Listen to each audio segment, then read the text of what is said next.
Hey guys, welcome to the Skolo Online YouTube channel, the channel that is all about learning, okay? In this video, we are going to continue where we left off last week, and we're doing an exciting project where we are building our own AI content generator, okay? So I'm going to show you the end product for this video. By the end of this video, we are going to have built, okay, this was done already last week, but what we're going to do this week is that when you click the registration form, for example, you will also be able to like toggle between the login as well. So we're going to log in with the account that we created last week, and then you'll be able to see we have now completed the admin, well, at least the layout of it. So once you log in, this is where we're going to be doing all our magic with our content generator. So when you log in now, it takes you to this admin page, and over here we also have a profile page where you'll be able to like update your profile information, your name and your address, and then we're still gonna fix that later. But you will also now be able to like change a profile image. If you want to change this, you can like change it to another image, and users can do that at any point, and then they'll see the image has changed. You can see your usernames and password. You can go back to the dashboard. You can even log out of a thing and go back to the login page, or start back at the the layout or the landing page. So everything that I've showed you now, we're gonna build. By the end of today, your website will be looking like this. It sounds very simple, but it's gonna take us it took us over 2 hours, I think, to get to where we are, and it's quite a long video. So remember, you can forward to parts of the videos that you don't like. I have timestamps in the description below. Okay, so if you don't understand the description below, if you go to like the video, let me just show you quickly. If this is your YouTube, let me like pick any video, one of the videos on my channel. I'll pick this one from last week, for example. Okay, just remember that every video that you're watching, it's got like a show more button at the bottom there. You can open it up, and you can open up the description. There will be timestamps. I will add timestamps so that you can like forward to any part of the video that you like. You don't have to watch the entire video, because I know my videos are long. They are long because I explain everything step by step. That is why it's called a step-by-step guide. Okay, also check out our social media and links to previous videos if you want to understand. But remember, this is a video that is part of a series, okay? And again, of course, remember to like the video, remember to leave a comment, remember to interact with the video, because that helps us with the Google YouTube algorithm to get our videos to be viewed by more and more people. Okay, so definitely remember to like this video, remember to leave a comment if you like the video. If you didn't like the video, leave a comment and tell us why you didn't like the video, what we can improve, what you want to see in future videos, and so forth. Okay, but what I wanted to mention to you is this video is part of a playlist. Okay, so if you go back to our channel and you have a look at playlists, you can access playlists over there. You will see there's multiple playlists, but this important playlist is the first playlist you will see. This video will be part of the playlist. There's other videos in the list. Okay, so watch those videos before you get to this one, because this one we are continuing where we left. Okay, and with that, guys, let's get learning. Let's get started with today's content. So picking up where we left off last week, guys, we are now doing, I think, the 4th lecture in this series. So if you're just catching up with us, you can go back to this playlist that you're looking at. There are 3 videos that we've already done. This is the 4th one. We're going to do a whole series where we take you from scratch to a complete working AI copywriter sort of tool that is based on OpenAI GPT-3 APIs. All right, so we've done a lot, but we still have a long way to go. If you've been following along, today you should be having this website in front of you. All right, I did say I'm going to change this template, but I think I'll do it later. For now, it's not important for what we need to be focusing on this week. And you would have a working register page.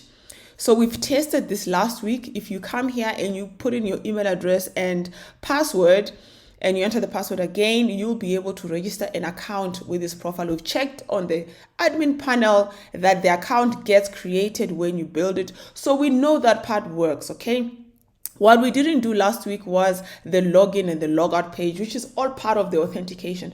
So we're going to start today with completing the whole authentication where a user can log in, log out, and register, right? So that we know that we're done with that part, and then we can move on to the next, okay? I know there are other elements of authentication like reset password, all of that. We'll cover that a little bit later, okay? So for today, we're just gonna focus on those simple things. So I just give you a minimalistic sort of like, user registration system.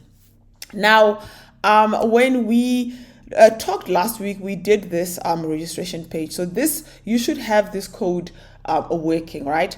So what we want to do today is this login, right? So there's nothing, as you can see, it's basically just a request and it returns the login page, which doesn't really do anything. The context is empty. So we need to put some code in here and get this login working, all right? So let's have a look at our login page. If we look at our login page here, you will see that you've got an input of password and you've got an input of text, all right? So I'm just gonna I'm just gonna check what and the form ID. Okay, so let me what happened there. Let me open it up. All right. So you've got a form ID, which I don't think we need. All right. What's very important here is the action and the fact that the method is post. All right. I think that's enough. And then we need to put in the CSRF tokens and everything. So let's double check our register page and what we did there. You'll see we had that CSRF token in here. Just copy that as it is and paste it in your login page inside of the form opening and closing brackets, okay? So inside of here anyway, it doesn't matter where you put it inside of here. Just put it, I like to put it right at the top so that I don't forget to do it, okay?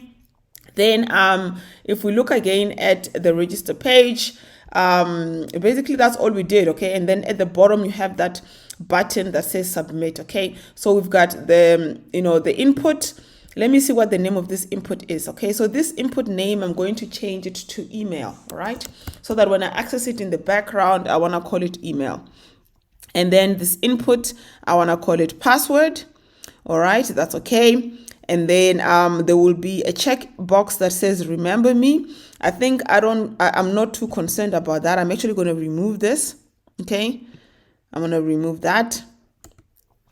And what we'll have is then the submit button, which says sign in, okay? And at the bottom there will be that option where create a new account. So if somebody ends up on the registration page, but they are already, they're already registered and they just want to log in, there's a quick link that says sign in instead, or actually this should say log in instead, all right? So let's make sure that we put in those URLs. So this wasn't there before. So just double check this part of the line. It's right at the bottom where it says P Class Tech Center, new on this platform. So if you're in the login page and you want to register instead, just put in that link there that says it's open close brackets.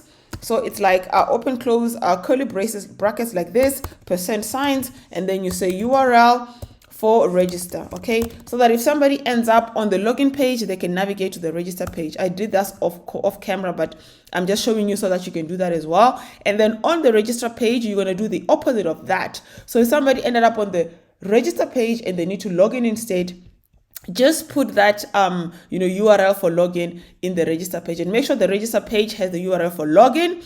There where it says sign in instead, and the login page has the URL for register, which means that if somebody ends up here, this our server is running and they want to register instead, to log in instead, they can just click there. I see that's not updated. So what I need to do here is run this code. So I'm going to save all of this and then I'm going to push those changes. All right.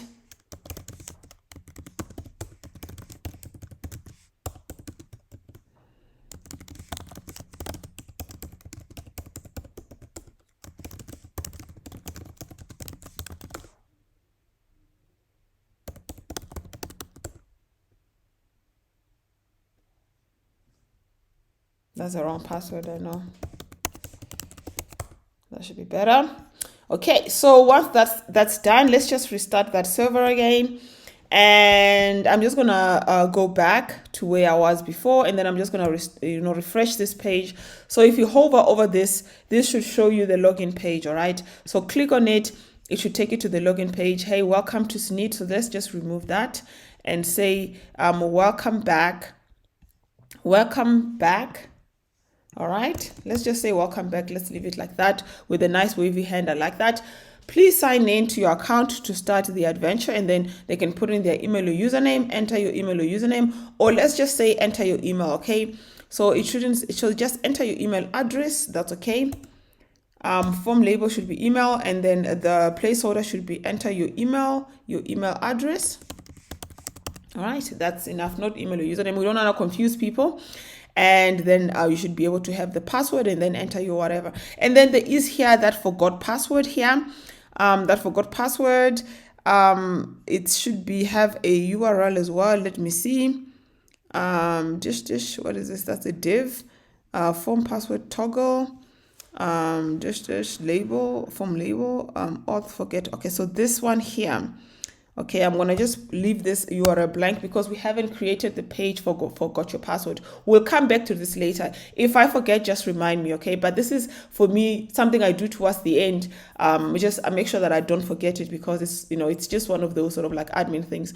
So somebody forgot their password, they could click here. It's gonna take them to another page where they can sort of just enter their email address, and then they get emailed they get emailed like a link or something, and then they can update their password. So we'll do that later, but so let's just leave that blank, that href for that, and then they can enter their password and they can sign in. And then if they come to end up on the login page and they wanted to register, they can click there and it takes them to the register page. Okay, so that's what those two URLs do. So once you've updated that, let us start working on our form. Okay, so this form is called email over here. The unit, and the other one is called password. So we're going to do the same thing we did on the register. If you remember our views.py, let's have a look at our views.py. You'll see that we said if request.method is post, let's get the email address and the password and all of that. Okay, so we're going to do pretty much the same thing. I'm actually going to just copy and paste this, right? I'm actually going to just copy this and paste that in there. Right?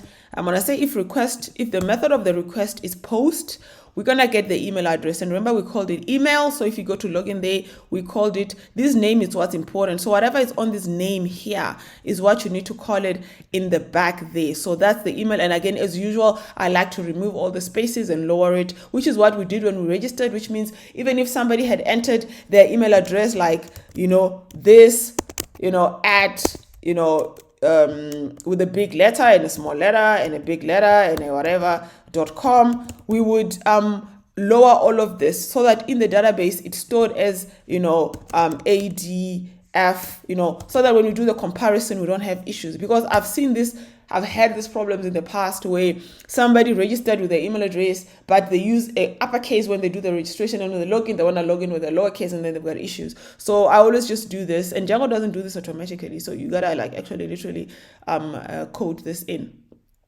Then in this case, there isn't password 1 and password 2. It's just password, because that's what we called it here on the login page. We just called it password. So the name, that's what's important. So the only input here is that name and username. And then when the form gets submitted, that is what will come through into the request.post. Okay, so I'm going to remove this part. So what do we need to do when we get the email and password? We need to authenticate that user, double check that we have that user in our database. Okay, so the way that you do that inside of Django, and I'm doing this the manual function-based ways. Okay, there are many ways to do this, and some YouTube videos, tutorials you might watch, and they show you something different. This is just how I prefer to do it. Okay, so I use the authenticate function, which creates a user. All right, so you basically say user is equals to auth. This is the same auth that we imported at the top here. All right, I use this on the registration page. You'll see there when somebody has registered, I use it. I'm going to use it on the logout page, and I use it on the login page as well. Okay, so I sort of standardize the way I want to do things. Okay, so you're going to say auth.authenticate. All right, so you basically say auth.authenticate. That function takes in the username.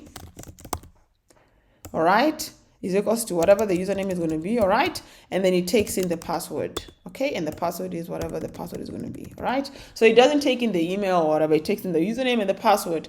But remember when we registered the user here, we created a new user and we said their email is whatever the email they entered, and their username, we use the email they entered as well. So we use their email address for the email and the username. And that was important because people don't remember a username and an email. And I don't want to confuse people by asking them to enter an email address and a username. So I just used the username for the email and the email for that user. All right. So when it comes to username here, the email that they've entered, they should actually be the username. All right. And then the password obviously is that password over here. We can just say password. All right. And this function will return a user if that user exists. Okay. If the user does not exist, it will not return a user. So what you can do is that you can check if the user exists. So you can check if the user is none. So it will return none if there's no user. If there is a user and the user exists with that username and password, you can then return that user. Okay. So what you're going to say is if user is not none, or you can just say if user. All right, that will also work. So if you say if user, so if there's a user, all right, it means that that user is there. You can continue and log in the user. All right, if there's no user, else if there's no user, then you need to tell that user that the username and password that they've entered is incorrect.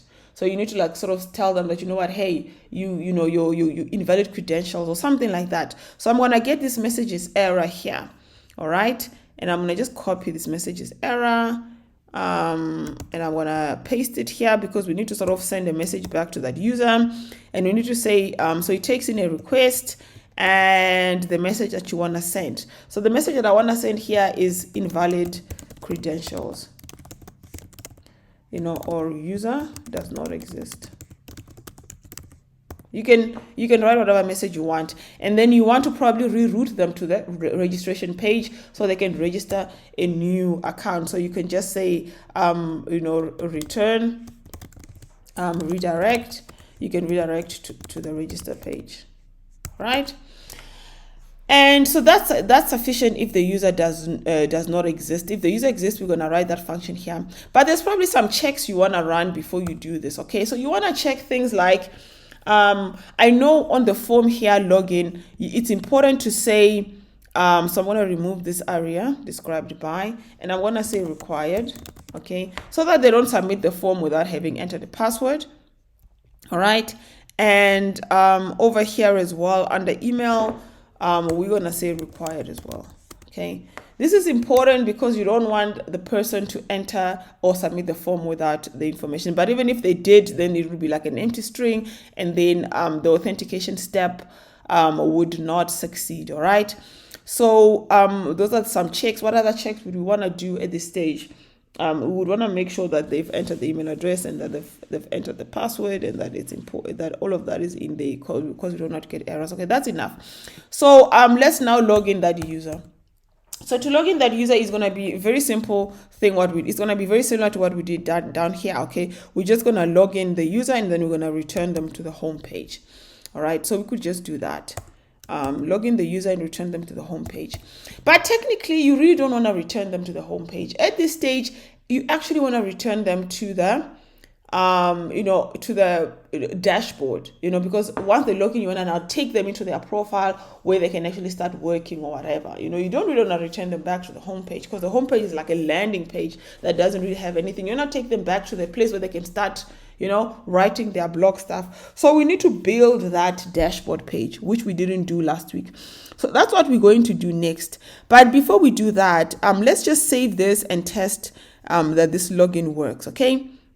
So I'm going to, I've saved that. Let's just push it and test it. It's just a habit of mine when I'm writing code to sort of like go through the steps one at a time to write the Professionally, if we really had the time at this stage, I would be writing tests as well to test these kind of things, right? As you're writing code, you're also writing a test to test that code, so that later on you can just run all your tests to make sure that all your code is still working properly. And when I first got started, I used to wonder, but why do you write code to test code? Well, if the code didn't work when you run it, the app is not going to work. But as I became more and more experienced developer, I learned that for simple systems, yes. But when you start to develop complicated systems, especially systems that have a lot of interdependencies, you could write code that works today. But tomorrow you're going to add another element, you're going to add another app, you're going to add other things to that code that perhaps affects the previous code, or you change something because you're changing some other part of the code, and then that affects another part of the code. So when you run your tests, then you'll see which parts of the code fails. And with small applications, yes, you probably don't need, like you can just look at it and see which works, which doesn't work. But as your application gets sort of more complex, the tests become important. But I'm not going to cover testing in this specific tutorial because then it will take us 6 months to finish this. Okay, so I'm just mentioning it now. And if you want to learn more about it, just Google research, writing sort of tests as you are going along with your Python coding, because it is the best practice. And definitely, if you want to build an application that you're going to deploy and have users working on it, you want to have a built-in test system that you've already sort of coded as you go along, because you're going to be running those tests on a regular basis, to make sure that your code is still fine. Because the last thing you want is clients to be calling you and telling you, oh, I'm getting an error 500. You want to pick it up before your client picks up that there's something up on your website, right? So just an aside for that while this runs. And I'm going to go there, and I think it's already restarted. So let's just refresh this page. We are now on the register page. Remember, we created an account last week. We're going to test that account by going to the sign in page now. This is the login page. And I think I used, this is the account I used to do that. Let's try and submit this without entering a password. And then it's going to tell you, please fill in this field. Okay. So if we remove that, but we put in a password and you try to submit without having entered an email, it will remind you that this field is required. And that's the sort of behavior that we want, so that people do not submit the form having not entered all the information that they need. All right. So let us log in there. What password did I use? Okay, I think I used that one. And let's sign in. It should take us invalid credential or user does not exist. Okay, so I had entered the wrong password, but I've tested it now with the correct password and it worked fine, except there was a bit of an error. So if you're following along, just go back to your code. Remember, we copied and pasted this we copied this and we pasted it there. But we referring to a new user here. This new user is the user that you've created there when you log in there. But if you copy and paste that as is, there is no new user here because we called that a user. All right. So what you should do is just replace that new user to user over there. In fact, what we should be doing is we should be making this a user as well. Because I don't know why did we call it a new user, because it's just confusing the whole process.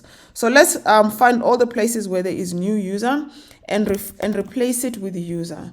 All right. And replace all. Okay, so if somebody else comes back in future and they copy and paste that code from here to there, it will work fine. That's a good thing about standardization and just having like a naming convention that works, that everybody understands what you're talking about.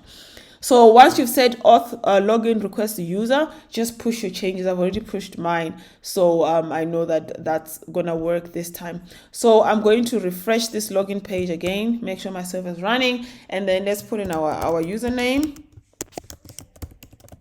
which is actually the password. All right, and let's put in our password properly this time. All right, and then we can click that sign in. And then this time it's taking us to the home page. And remember the last time, now because you're logged in, it shows the link to the dashboard. Even though we know we haven't built the dashboard, but technically we are logged in right now. So we are like logged in. So that's how we know we are logged in. So what we need to do now is to create that dashboard page. All right. So let's get back to our original code. So our original code, I've opened up, I'm actually running I've opened up, like where my files is located to, the dashboard code that we want to use. All right. This code is the same one that we created that login and register page with. So if you remember that login page, this is the login page we're using, right? And this is the register page that we're using. So both these codes we got from this template, and we've already moved in our static for this template into authorization. I think we called this authorization. So I'm going to change this I'm going to change this folder name from authorization. I'm going to rename this. I'm going to rename this because it's capturing the whole admin, so I'm going to call it, okay, I can't call it admin because there is already the admin static. Let me call it main or something like that. Let me call it main. All right. So I'm going to rename this CSS because this is the CSS that we are using. So if you look at our register and login pages, right at the top there, it extends layout auth.html. So if you go to layout auth.html and you look for where we are finding all our static assets, you see over there, all our static assets were inside of the static folder, inside of the authorization. So I'm going to just look for everywhere there's authorization, because now I've renamed this authorization file. I've renamed it to main. Okay. So everywhere there's authorization, I need to just say main / and change that as well. Because I think authorization is not the right name for it, because we're going to be using it's the same CSS that is going to do the admin page as well. So we can't it doesn't make sense to call it authorization now. So I'm just going to replace all of it now, and it's all replaced to main dot, which means this page should continue working. We've renamed the folder to main, so that shouldn't be a problem. Okay. So I'm going to close everything so we can just start with a blank slate. Okay. Now close everything so we can start with a blank slate. What we need to do is to create at least let's start with the blank page. All right. So if you look at our template there, I'm going to close this one as well. If you look at our template there, there is a part of it that shows you the different layouts that they've got. All right. And the different layouts that they've got, we're going to pick one that we're going to work with going forward. So let's see.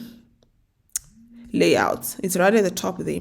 So there's different layouts there, and I think I prefer the fluid layout. Yeah, the fluid layout makes sense because then everything probably work better. It will be compatible on mobile and all sorts of things. So let's see the fluid layout. All right.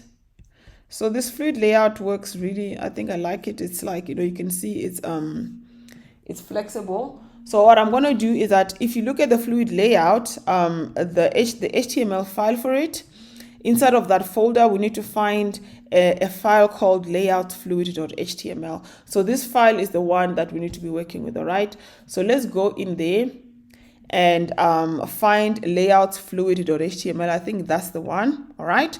So I'm going to copy this file, and then I'm going to paste it inside of my, let's see. We have authorization. So inside of templates, we have authorization. This is where the login and the register page is. So this is like a physical, I've opened the folders in my file explorer so I can see the physical files, because I want to move this file in there. All right, physically, using, just drag and drop. You could do this on terminal, but I think it will be easier for me to illustrate this to you with a drag and drop. Okay. So I want to move it in here. I don't know. These are all the landing pages are in there. This is where all the layout pages are. So it doesn't really belong in authorization. It doesn't really belong in landing. It feels like it belongs in its own folder. So I'm going to create a new folder, and I'm going to call that folder dashboard. Right. And inside of that dashboard folder, I'm going to paste the item. Right. So now that I've created this folder that I call dashboard and I've pasted the item, it also feels like this dashboard should be its own application, like its own app. because we're going to have models in here for the dashboard, and all the models we're going to be using in the admin are going to fall in there. All right, so it feels like this is a new app. Whenever you're building a Django project, always think about segregation and modularization. You don't want to put everything in one place. You want to be able to separate, so that if you're explaining this code to someone, you can say, this is where all my auth files are. My auth HTMLs are here. My auth models are inside of the auth application, and so forth. This is where my landing stuff is. My blogs, everything that's in the landing page, the models that I'm talking to in the landing page are inside of that file. So everything is segregated. So if I had to move the entire landing app, I could just copy and paste the landing folder and the landing app at the top, and I would know that the HTML in here would talk to the HTML in the other side. That's how the modularization works. You could just like move an app to like a different project, and and everything is like already separated. If I was just and then the layouts are in one place and so forth, right? Technically, I would want to put this layout in there, then the modularization would be even better. But I've specifically put them there so that I can find all my layouts files easily, because when the project gets longer and longer, then the layouts files are going to get lost in there, and I won't know where anything is. So I've put them in here. I think at the end of the project, you could just then hold them back where they belong, right? So I'm going to then, clearly I need a new application, a new app. So let's go back over here, and you'll see now under the templates, that's the new folder that we just created in there, and the new file that's in here. All right, so this means that we probably need a new project in here, a new folder, and we're going to call this new folder dashboard. We're going to give it the same name we've given that in there. And as we did the last time, we're going to just manually create the app, okay, by copying and pasting the folders that are required inside of the app. So if you look at dashboard over there, all right, let's work with what authorization. That's okay. So let's like copy this file name, and inside of dashboard, we're going to create a new file, and we're going to call it that.py. All right, let's do the same thing inside of admin. Copy what's inside there and create a new file that is called admin.py, and we're going to paste that in there. Let's look at the apps.py. We're going to copy what's in there, and we're going to create a new file, and we're going to call it apps.py, and we'll paste that in there. And some things we need to change in here. This was the authorization config. We probably want to call this the dashboard config, and the name of this app is dashboard. Okay, dashboard, the dashboard and the dashboard config. And before we forget, let's just copy that name quickly into our into our main application, into the settings file, and under the new installed apps. So let's just paste it in there before we forget. All right, then we're gonna go back. So our apps.py, that's done. Then we need the models.py. So let's just copy what's in there and create a new file that is called models.py, and paste that in there. And then let's look at the tests. There's nothing in there, but we are going to create the file anyway. We will write the tests later. The URLs, we're going to do the exact same thing. Copy everything that's in there. And new file, we're going to call urls.py, and paste that in there. But these URLs, we're going to leave this blank for now, because this will give us an error because we don't have anything inside. But instead of leaving it blank, let me just grade out, because I'm going to need to refer to it, reference it, how I wrote the code. So let me do that instead. So that's the URLs. And then finally the views.py. So for the views, I'm going to copy everything that's in here, and then inside of the views here, create a new file and call that views.py, and then paste it. And then one important thing before you forget, the way the URLs work, remember, for us to be able to show our URLs in here, we need to actually refer to this file inside of the main URLs file, which is inside of the main application folder. So over here, the same way we did the authorization URLs and the landing URLs, we're going to create new dashboard URLs. Okay, so let's copy that. And dashboard URLs, we're going to call them dashboard, and we're going to say include dashboards.urls. Okay, and we'll just make sure we don't misspell this. So this dashboard spelling should match this dashboard spelling, because it's going to look, what Django is going to do is going to look in the main direction. It's going to find this folder called dashboard, and then it's going to look inside a file called URLs. Okay, and then it's going to map all of these URLs into this dashboard slash, and everything that comes that's included in this file will be like, appended to dashboard slash, dashboard slash dashboards, whatever, and so forth. So I think that's okay for now. All right, so maybe you could have dashboard.homes, dashboard.whatever, we'll see. So let's save all of that. And once we've done that, we are going to, I'm going to close all of these files again, because I'm done with them. Then I can go back to my templates and look at this and start working on this one. All right, so this is going to be very interesting. All that we want to create the layout file, and then we want to create the the dashboard file, which is like nested inside of the layout file. All right, but before we do that, let's redo our proper assets, the way we find our assets. So what we need to put in there is instead of .assets, let me just have a look at how it looks like in here inside of the assets folder.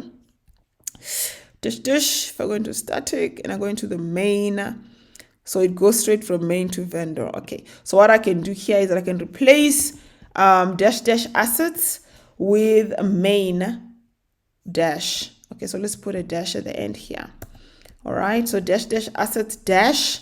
I can replace all of this with main dash, which means that it will be going into the main dash and replace all. Okay, so click replace all. Then we just need to sort of rewrite this. So everywhere there's main dash like that, we just need to sort of rewrite this the Django way. Okay, so I'm gonna do that. I'm gonna sort of like fast forward through this section, but you remember how to do this, right? It's URL for, actually not URL, sorry, it's static, and then you paste what's in there. Okay, inside of, so static main dash, actually whatever was in there, you paste it in there. All right, so we're gonna do the exact same thing here. Okay, and then over there, obviously we want to say Karabo. We want to change a couple of things here. We'll get into the SEO stuff later. In fact, I don't want this fave icon, so I'm going to just take it out of there. I want to put my own fave icon later on.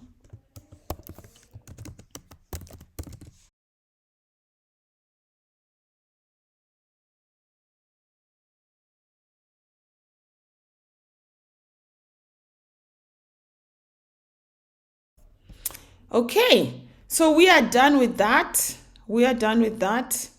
I'm going to remove that over there from the top, and I'm going to remember to load static at the top of the page. This is very important. It's one of those things you will forget, and then you'll just be reminded by the error when you start running this application. And what we need to do is, let's just have a look at the, so get used to visualizing your code and understanding what inside of the code. So you'll see over here at the top, I think there's like, let's just like try and see if we can't like find this SNIT. All right. So if I go right at the top of the page and start searching from there, you'll see there it is. And I just want to replace this with Skolo. I think this is the app brand. This is the one which is at the top here. Not with Skolo, with Garabo. That's what we're calling our thing. And then over here, this SVG, this whole SVG, we dealt with it there by the login page. We're gonna wanna replace this with our own logo, okay? So I'm gonna actually remove this whole SVG here. The whole SVG all the way to where it starts. It starts here.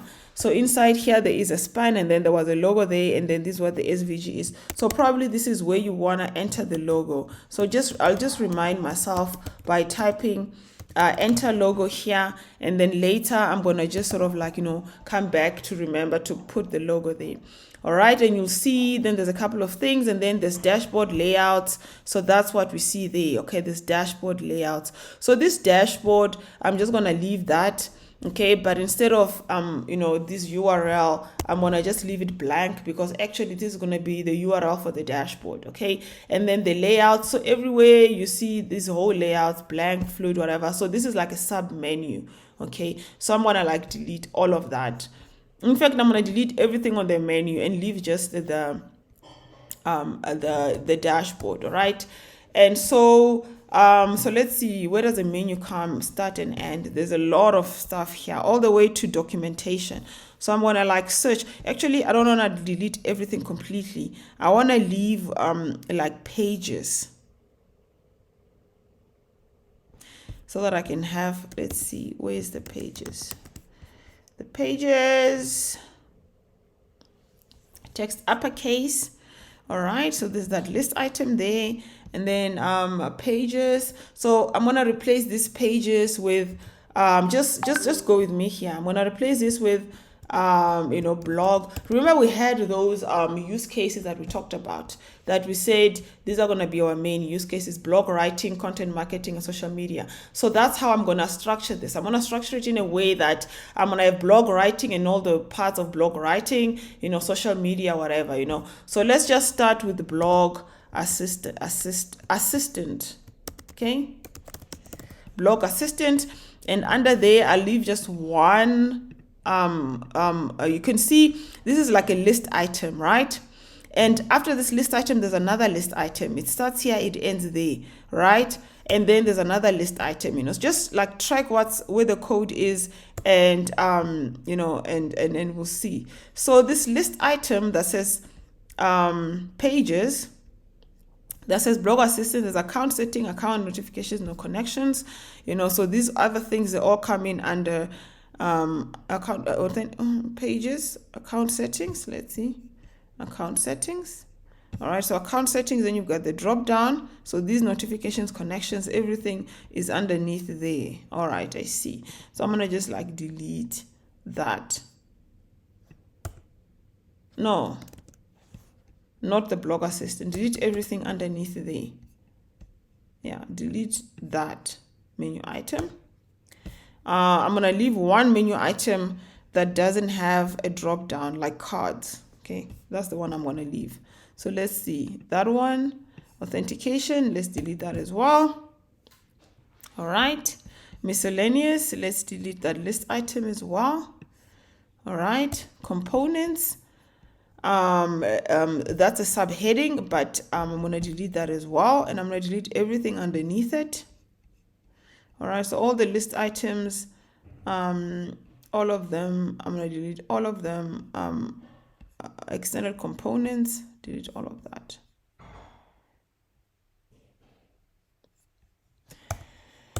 All right, let's see, extended UI, box icons. Actually, I want to find every, the cards.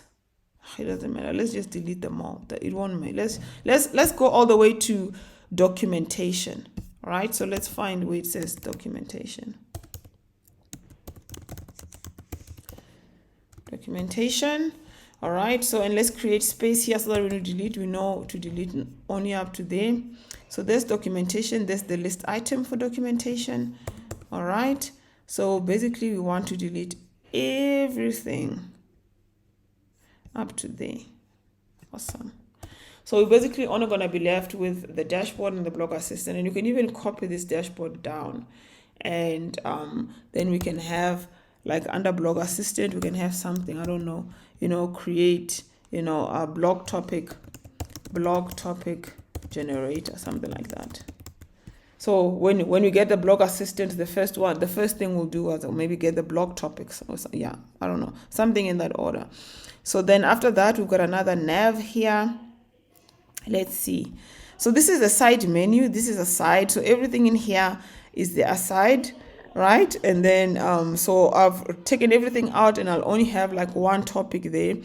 I probably want to have like a logout, right? A logout button right at the bottom. So maybe, let's see. But how would we have the space? How do they create the spaces? Now I've deleted, I can't see. Or the spaces come when you have a subheading. All right. So I'll just copy this whole thing, right? And I'll paste it again. And then I'll just say, log out. Because I want to have a logout section. Okay. I'll change the icons later. Good. Then after that, we're going to go into the nav. So this nav bar looks like it's the nav bar at the top. Okay. It's got the search and some stars and some things there. All right. So let's see the search there. I don't know why we need a search. So for now, I'm going to actually it's a form. It's an input. So there's a nav, and then there's a div class nav item, align item center.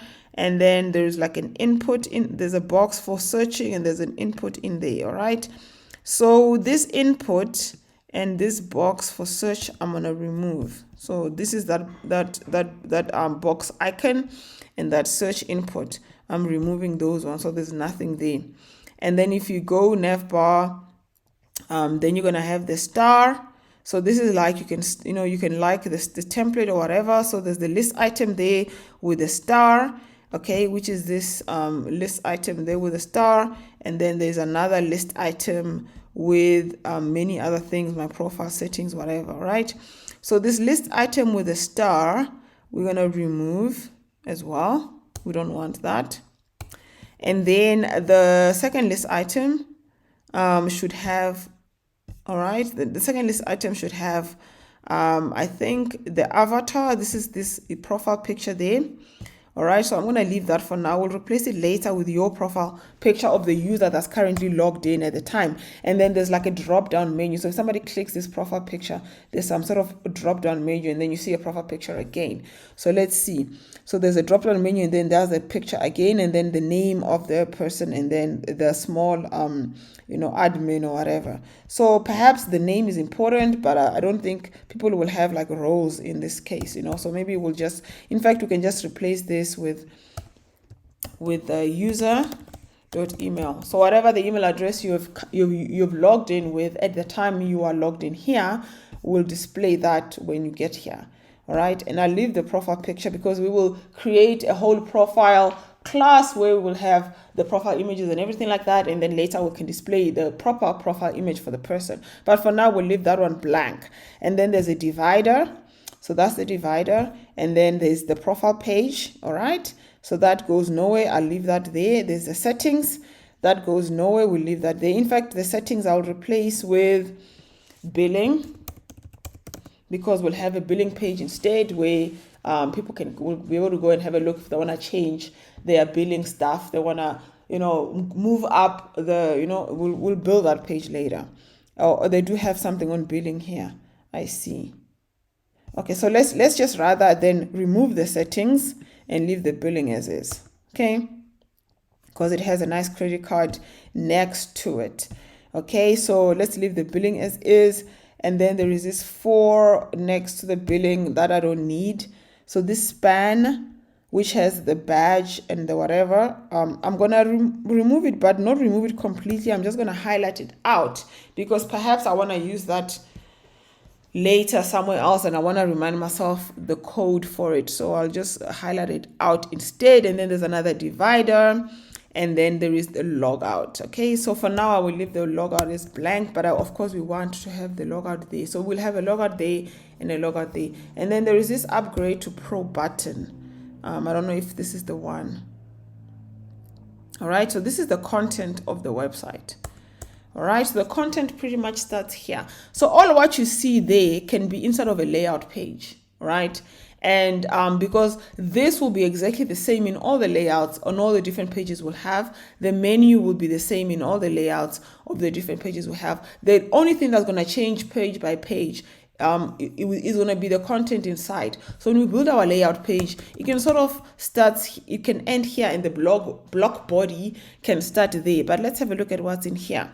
So layout fluid sets, and the content ends there. All right, you can see it's a very short content. It just sort of shows a couple of things there. So I'm going to remove this image. So this image, this is the wrapper. Okay, and then at the bottom there is this a statement that they've got there, layout fluid, whatever. So this is that div with layout fluid. So I'm going to remove that as well. And this is the div with the image. Okay, the layout placeholder. So I'm going to remove that as well. And I'm just going to like maybe enter like an H1 here that says you have reached the dashboard page. All right. Well done, with a smiley face. And then we'll go into the footers. Okay, let's see what's in the footer. 2022 made with. So this is where when you get the free templates, you can't change this kind of stuff, right? You have to leave it here. They're giving you this free template because they want you to leave that, link that links back to them, so that, they can get their backlinks and stuff like that. So this is one of the reasons I don't use free templates, because I actually do not want to have this on my paid website. But we unfortunately, in this specific case, cannot remove it. And then the license more themes, I think that part we can remove. So I'm just going to copy that and find that part which says license and everything. So this is the second part, this div that has the license documentation, blah, blah. That part I think we can definitely remove. But this theme selection, loved with that, I think we have to leave that one in there. It's part of the template. And then after that, then that ends layout toggle. And then you have this buy now and upgrade to pro. I'm going to remove that. I don't want that either. And then that's the end of the layout. Okay. So from the look of things, our block body is only from here, from the end of the nav bar. Actually, it's from here to here, from this content wrapper. No, wait. That's weird. So this content wrapper includes everything that's in there as well. All right, that div layout page. And where does this one end? At the top. Okay, layout container and everything. I got up. Okay, fine. All right, so it looks like I have, this is part of the template. This is part of the layout as well, all right? Because I want this footer to be in all the layouts. I don't want to be rewriting the footer every page, or, having it on every page. So basically, I think our block body starts here and ends there, all right? So layout demo, I'm going to remove that part that says layout demo. Okay, and I'm going to put those divs closer to each other. And then I'm going to just create a new file inside of our dash. I'm going to create a new file in here, and I'm going to call this new file home.html. It's fine. It can be the same name as the other one, as the other home. Actually, the other one was index, not home. So I'll call that one home, and I'm going to cut all of this, and I'm going to leave something there that says block body. And end block, right? Block body, end block, and then I'm going to replace block body in here.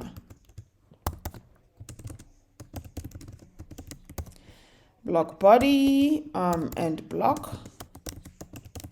And I'm going to paste that in here. So now that's all we have to edit. So every other page we build, like maybe when we build, because now we are starting with just the home page, maybe it's going to just have some statistics and, some nice, why not get started with building a blog or whatever. And then we'll have like different pages for building a blog, other types of content, whatever all the contents we're going to be creating, we'll have like a menu to navigate on the left here.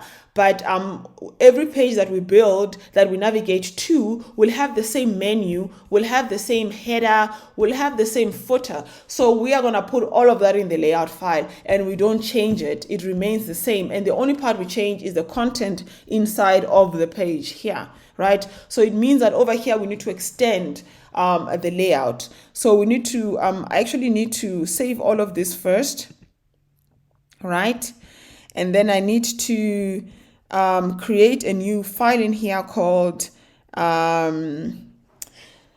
dashboard.html. And then I'm going to actually take this content in here, right? And I'm going to like cut it and paste it inside of dashboard, because I want to be able to say extends. This extends layout, and inside of the layout folder is called dashboard.html. So the file is called dashboard.html inside of the layout folder, and I'm sure we definitely need to load static. That's for sure. It's gonna come up sooner or later. So now that we've done that, then I think we can again save everything, and this file we don't need anymore. I can actually delete this file. All right, I'm gonna move this file to trash, and then I only have this home file, which is gonna show that. And this home file is now the one I'm gonna refer to inside of my dashboard. So if we go now to the dashboard and we go to views, all right, so let me have a look at a view file that I had somewhere else. I think let me look at the, let me look at a view file in there. All right, so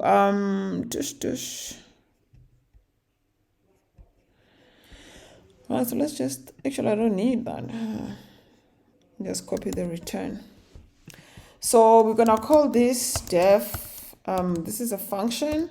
We're gonna call it home. It takes in a request, all right?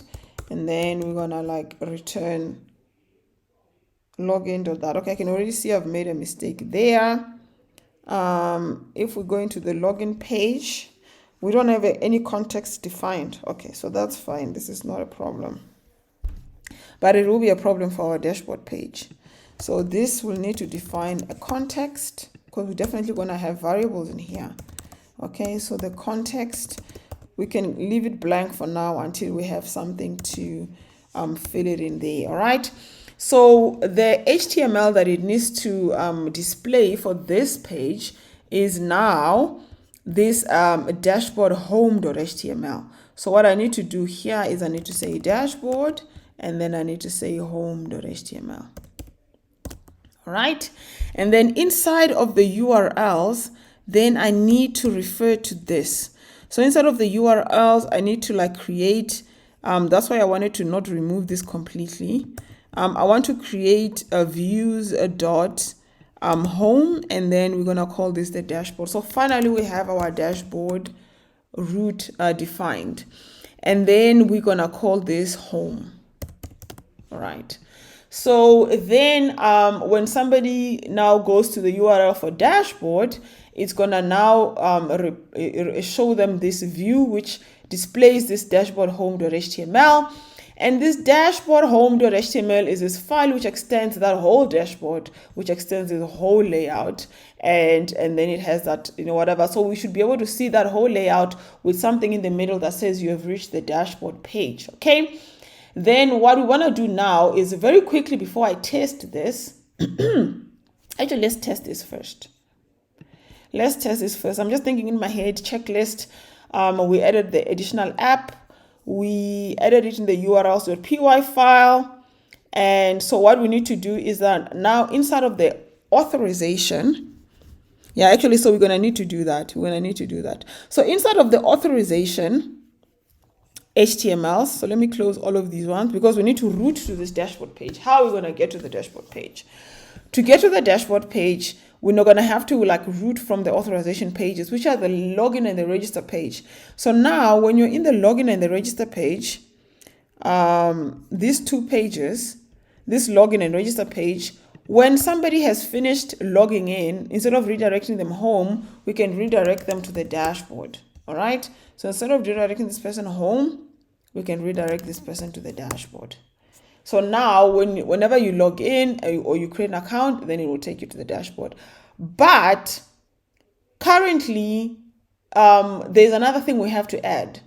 And I think I'm going to edit and explain it later, but this is always going to be required, because what you don't want is, you see right now I'm logged in, right? I'm logged in, but I'm in the home page, right?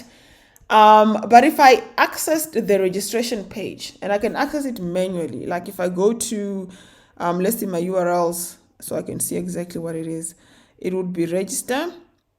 But because this extends the authorization, let me just check what's on the authorization URLs.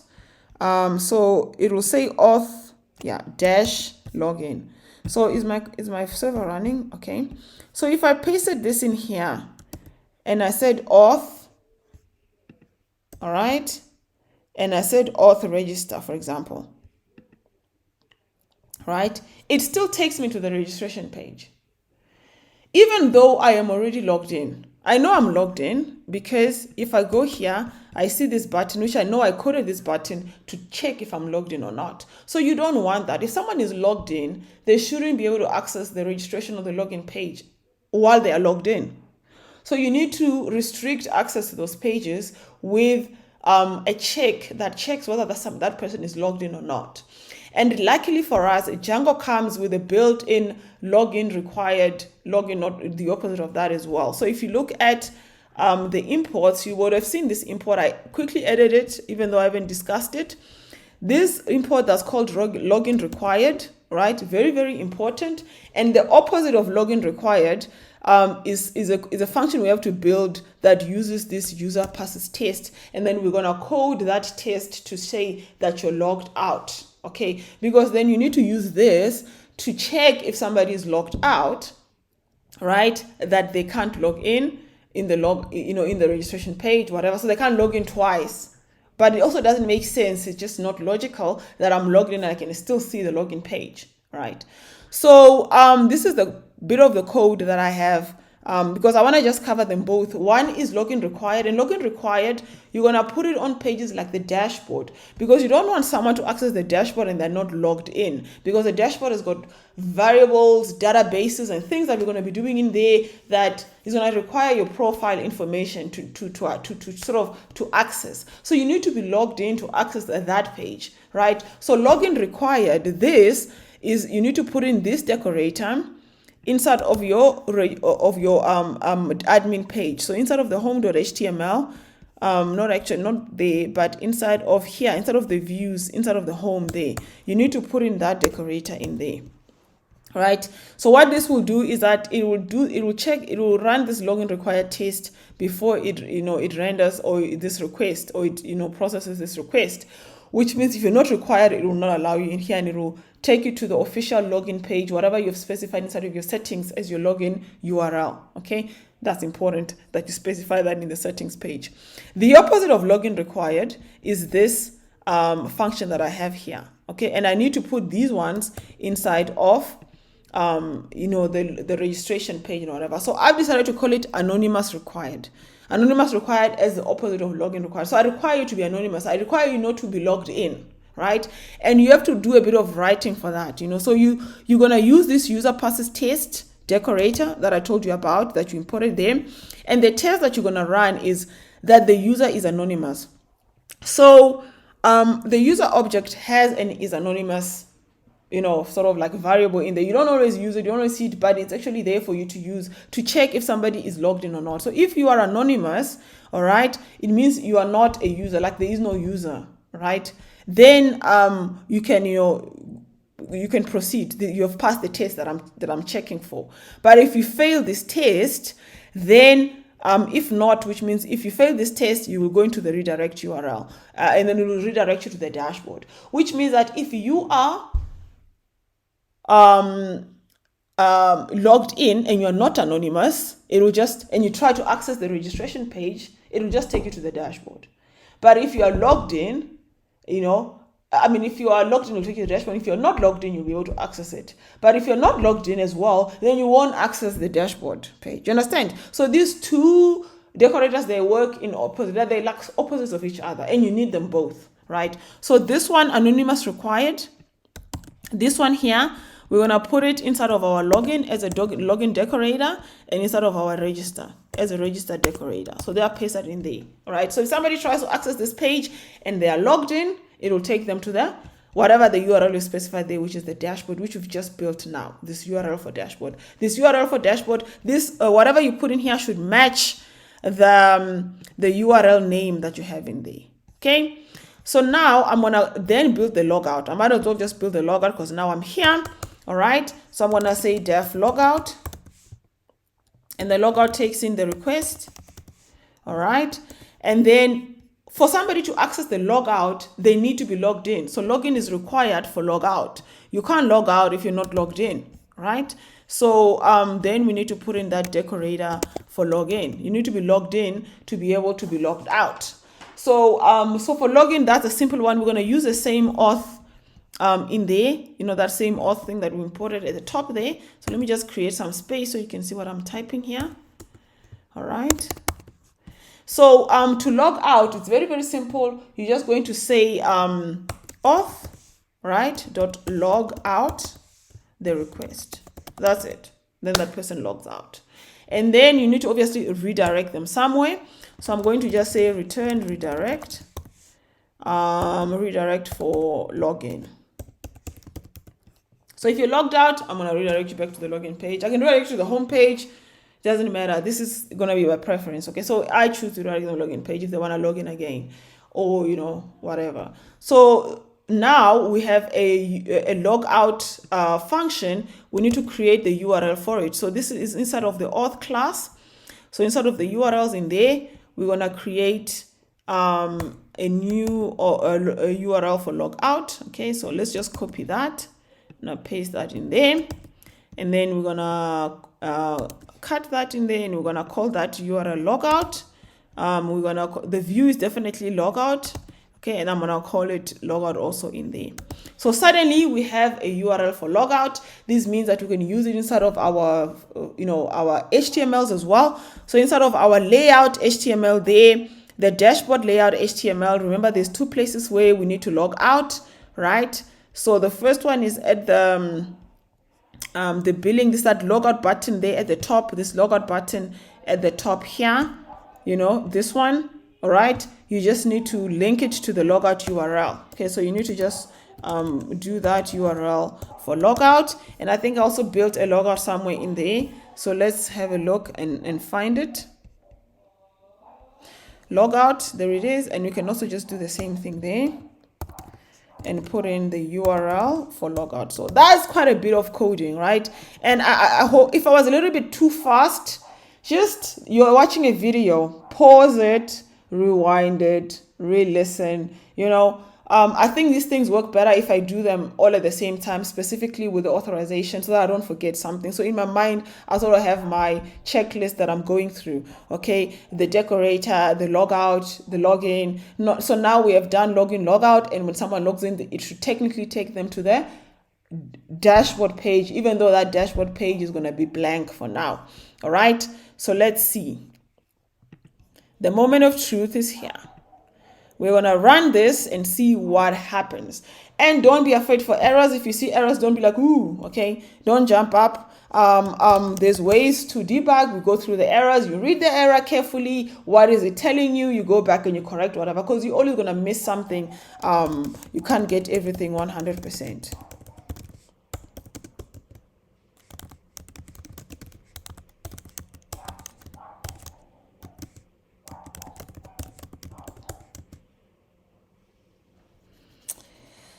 All right, because we renamed that. That's why that's happening.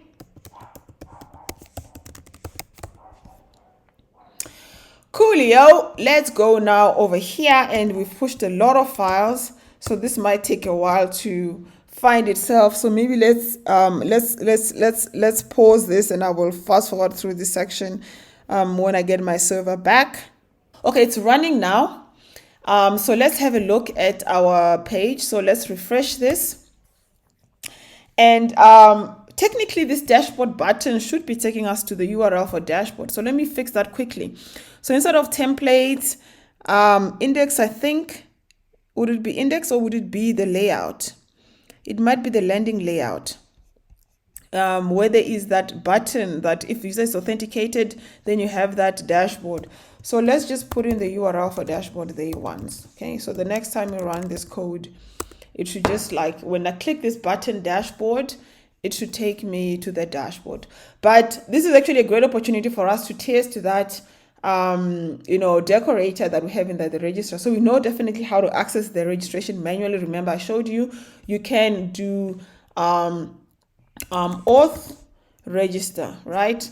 So if we go to the registration page, remember we could access the registration page before, but now that we have that decorator that says anonymous required, when I go to this registration page, because I'm already logged in, it should just take me to the dashboard. So let's do that. There you go. All right, so it's just taking me straight to the dashboard because I'm already logged in, right? That's what the decorator does. So now you can see our page rendered beautifully. You have reached the dashboard page. That's what we have over there inside of the home. So let's close all of these things so I can see what I'm doing. So inside of the home, that's what we put in there. You have reached the dashboard page. That's what you see. And all of this is the layout, all right? So this is in the layout, which is inside of this dashboard layout. So all of this is the layout page, which we will not be editing and changing all the time. We will be working off of this page. So when we want to now put anything on this page, we will be like, only editing this part. And then we want to build another page, we'll do the same there, all right? So we'll be able to go to the blog topic generator, and then you can go to the logout page and so forth. So let's test the logout page again. Let's click it, and it has logged us out and taken us back to the login. If we go to the home page now, we see the registration instead. We don't see the dashboard. So if I click register, it takes me to the register page. I already have an account. I can go to the sign in. So let's sign in. Let's enter a wrong password, right? So that's a wrong password. If I sign into the wrong password, it takes me to the register page and it tells me that my credentials are invalid. Okay, so I'm gonna sign in now with the right password. All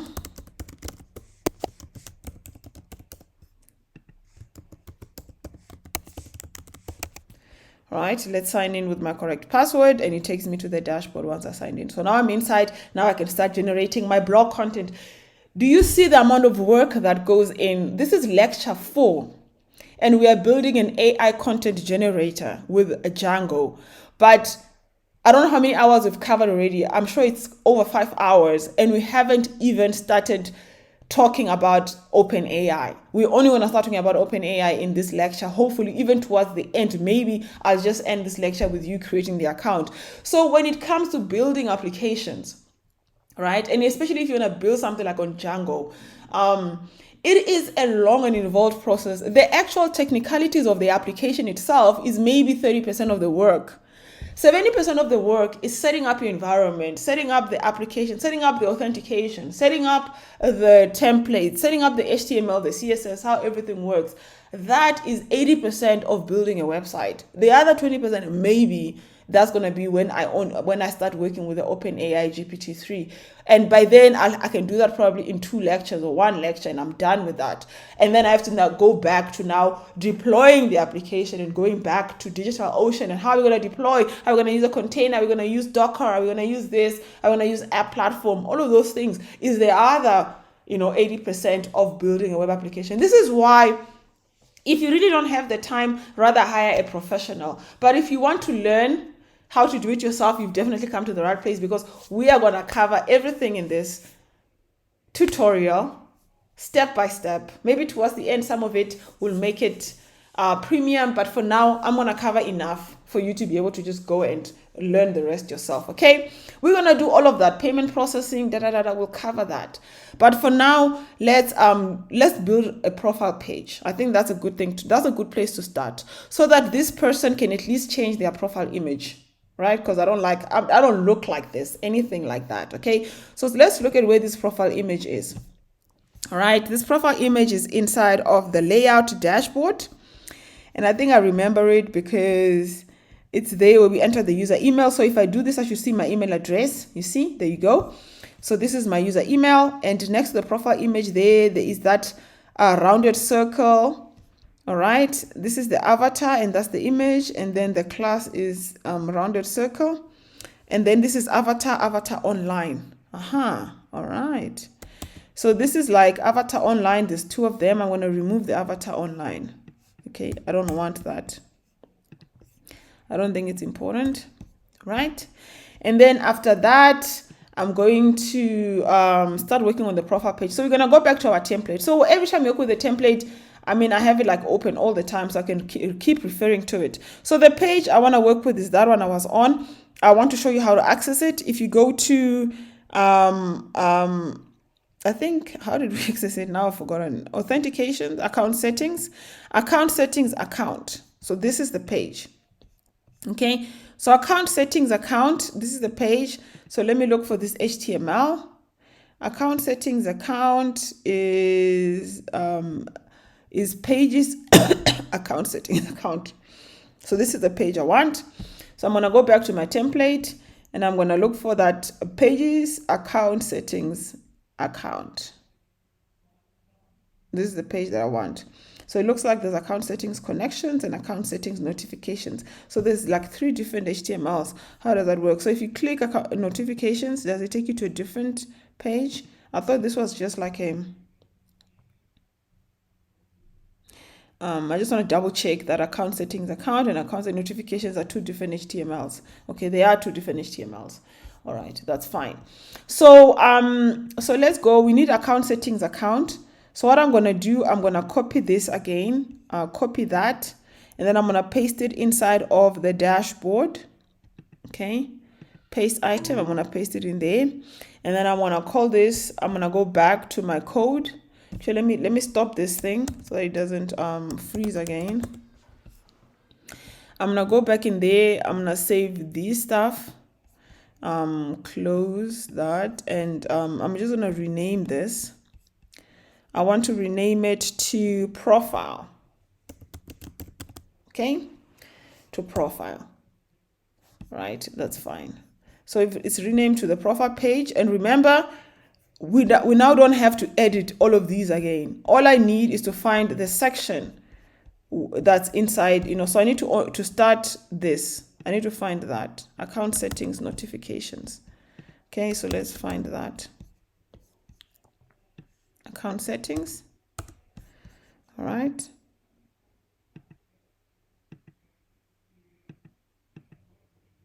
Why am I not finding it? Okay. Oh no. Account settings account. Oh, there it is. This is the one. Okay.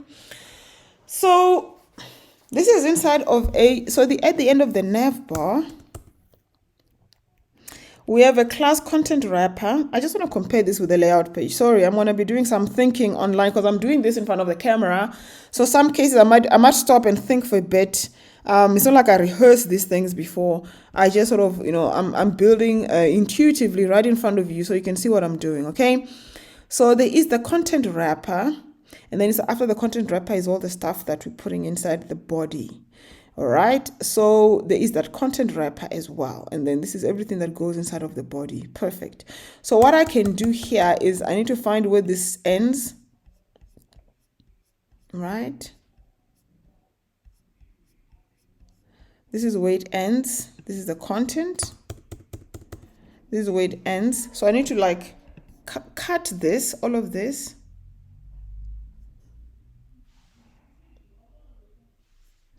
All right, and then just to double check, the wrapper starts there and it ends there. All right, so then I don't need all of this because I've got my layout page, right? So all I need to do is to say extends layout. All I need to do is to say it extends layout. Actually, I can copy and paste it from the other side so I don't misspell anything. So it doesn't matter. Let's come here and do block body. Block body and block. Right, and then block body and block, and then we're gonna put that in there. Then we're going to let's have a look at our home page, and I just want to copy what's in there at the top because it's going to be exactly the same. We're extending the same layout page and we are loading static, right? So once we've done that, then you can see account settings, account. So account settings, account, that's fine, that's okay. And then it says account notifications connections, account notifications connections, and this one links to some other page. So this is those other two HTML pages which we are not going to have for now. Okay, so but if we do have them, I can always add them back on. So I will remove one of them and leave the other one sort of grayed out in case later I want to have a different section. Like I want to have billing, maybe billing will be the same thing, you know, so I'll be using the same, you know, I'll go into billing and then it will be like another tab. So maybe I'll do something like that. And then the billing page will be a different page, but it will look like it's a tab of this page. So yeah, so let's leave that as it is. And then let's leave that unordered list there. And then let's go back into the profile details. That's where the profile details start. And then there's a profile image over here. This is the assets. So I think we're going to replace this assets with, so I think this is what main, it's supposed to be main. But we're going to change this profile image anyway. But for now, let's just put it in there so that it shows something. All right. So that's the main, and then the upload new photo. That's actually now a form, right? Label, a file for upload a new photo. Type is a file, upload, file, accept, image, PNG, JPEG, and sort of allowed. So this is all the things that go in here.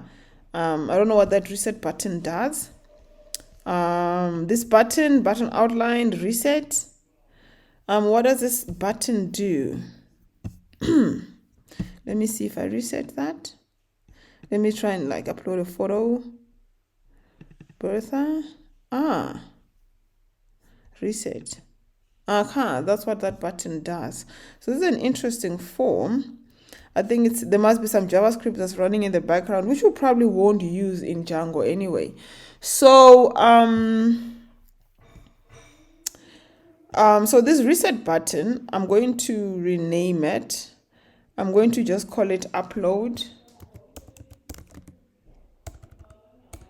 Save. I'm gonna call it save, right? And I'll remove this ID because I'm sure this is what is causing that to happen. And I'm gonna do something else. Okay, so what is this input now? This hidden account file input type. Upload a new photo. All right. So we're gonna call this save, and we'll make this a button submit, and we'll create a form out of this one, but we'll do that later. All right.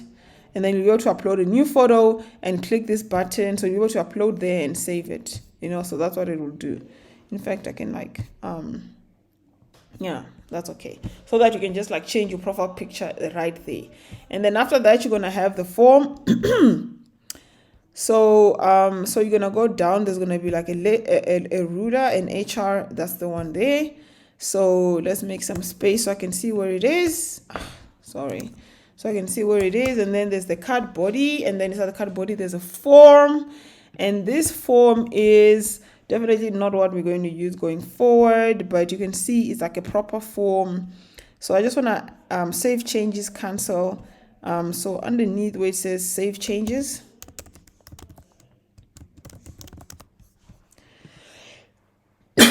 Button submit. So this is button reset. I'm going to remove the reset one. because we're going to use Django forms for this, right? And over here, this is div. What's in here? Let's see.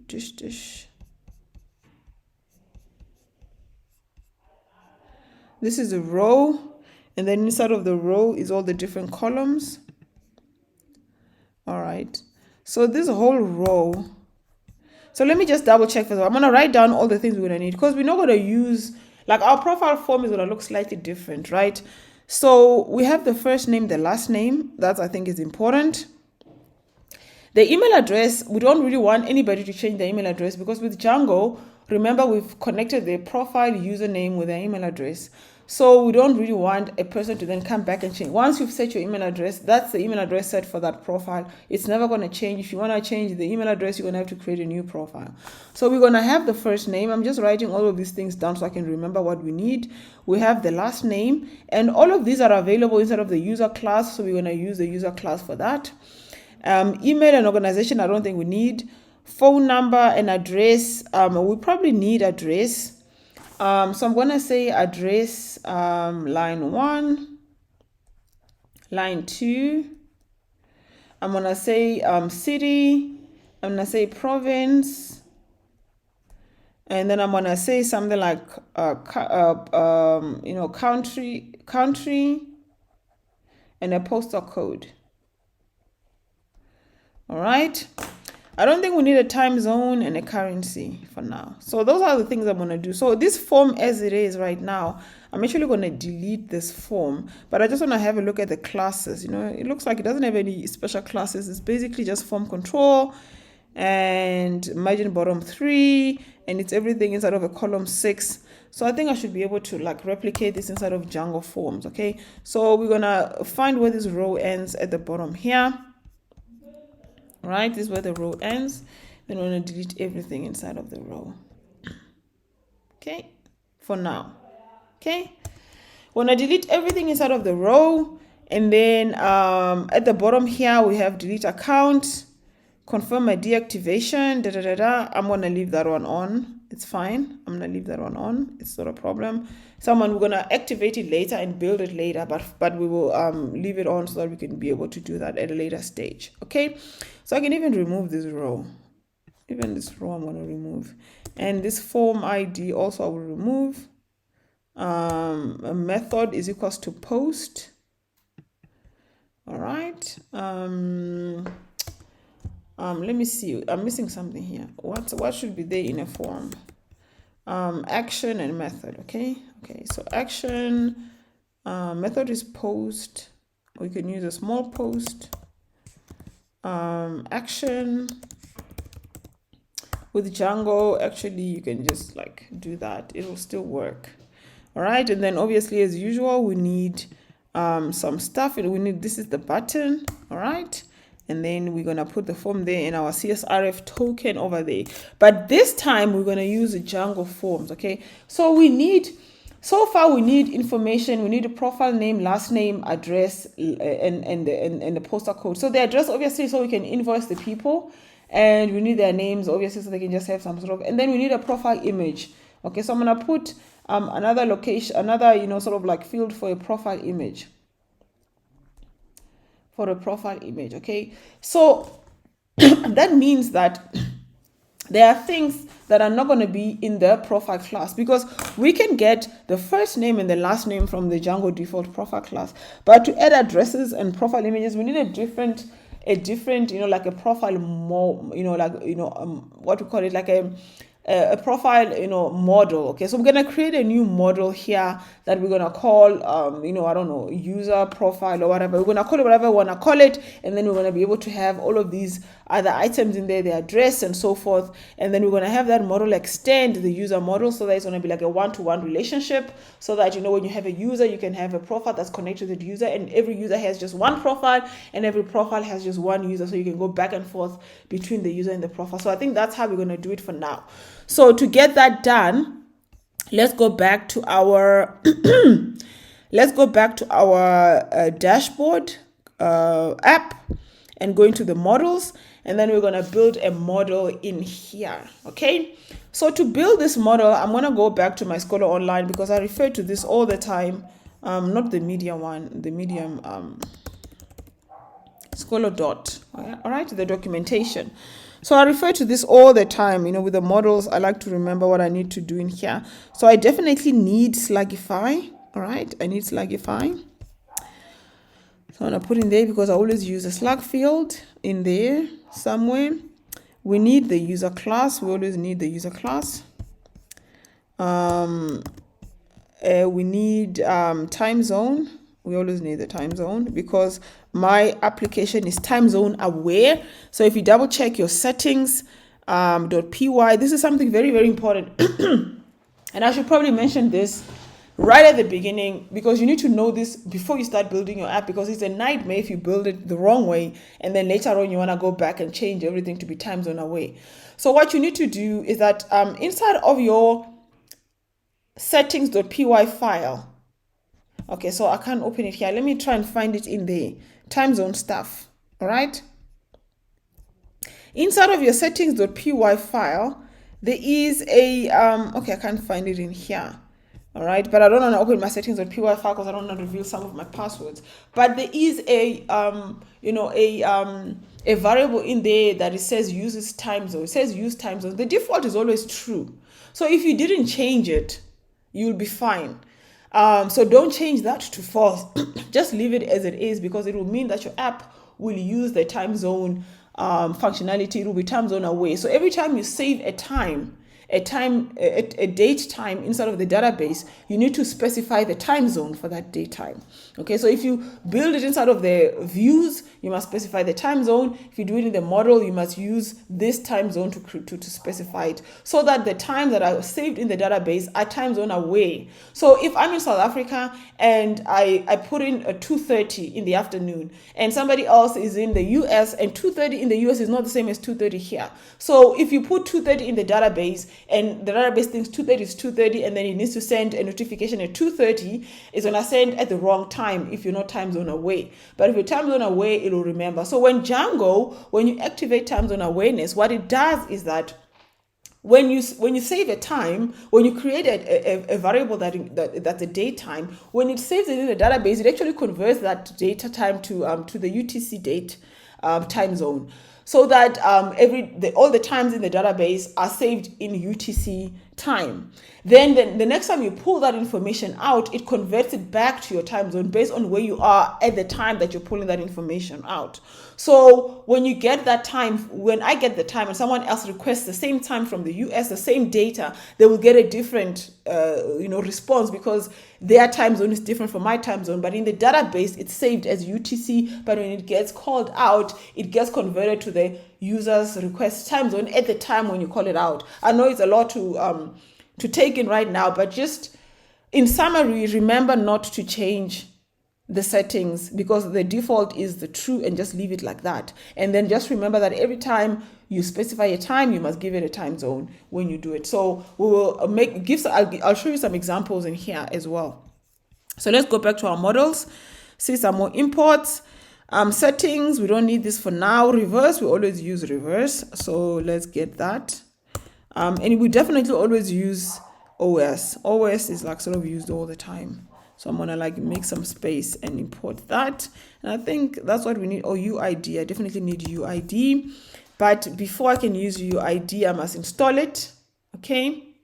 So before I forget, let's just make sure we are inside of the virtual environment, inside where we are running our application, and just run pip install UUID. I use UUID to generate all of my unique IDs, and they're very useful. Sometimes when I save images, actually I've learned a nifty trick for images as well. I know Django does it automatically for you, but what I found is that if you use spaces, which I don't think we'll be using it now, then it doesn't do it. It doesn't do those, it doesn't replicate it like it can replace an existing file in there. So there's some things you must consider. So sometimes it's better to just manually, within your file system, create the ability to rename files with a unique name if somebody like uploads a file that exists already, that name somewhere in your database. But I'm confusing you now. Don't worry about it. It doesn't affect what we're doing now. All right. So let's see. We want to create a model. All right. So I'm going to copy the beginning of the model class there. All right. And put it in here. And then I want to copy the bottom of the model class, like the utility stuff. Right, so let's do and paste that. Okay, and I'll explain to you what this is later. So the model that we want to create here is not going to be contact. So let's find everywhere there's contact and let's change that to profile. Can we call this profile? Let's call this profile. All right, so let's replace contact with profile, replace all. Okay, and then this is our profile detail. Actually, we don't need this. Do we need profile? Are we going to call this URL profile detail? Like when somebody goes into the profile detail page. No, actually, I'm going to remove this because I never used this. Yeah. So let's then have a look at the variables we're going to put in there. We'll think about that later. And then I'll explain all of this. And So the title as well. We're not going to have a title here. We're going to have the first variable we're going to have in here is going to be the user. All right. The user in this specific case is going to be what we call, it's a related field, but not quite. It's different. It's what we call a one-to-one field. We're going to want to use a one-to-one field. And let me just show you inside of the Django documentation. So Django one-to-one. Okay. So a related field is sort of like a relationship between like a field inside of a database, but a one-to-one will always have a one-to-one relationship. So a one-to-one field, you always have one, mapped to the other one. So if I have one user will always have only one profile, and one profile will always only have one user, whereas if you use a related field, you could use a related field, for example, something like you could have a blog and you could have a related field with a blog title, where you could say this blog belongs to that title, and then you could put the title as a related field, right? But then you could have many blogs that have the same title, related field, because you could have like not a title, but like a category, for example. So you could have a category for a blog that says, I don't know, news, breaking news. And then you could have many blogs that have the same, related field of a, of that, category, right? But when you do a one-to-one, you can only have one blog with that one-to-one field, and vice versa, which means then when you access it, you can always access it very directly. You could say, and it works also in reverse. Like you could say, user.profile. You could also say profile.user, and it works really nicely that way. So I'm going to leave it like that and say user is going to be the one-to-one field. Let's find it. The docs, Django project docs. And where's my one-to-one field?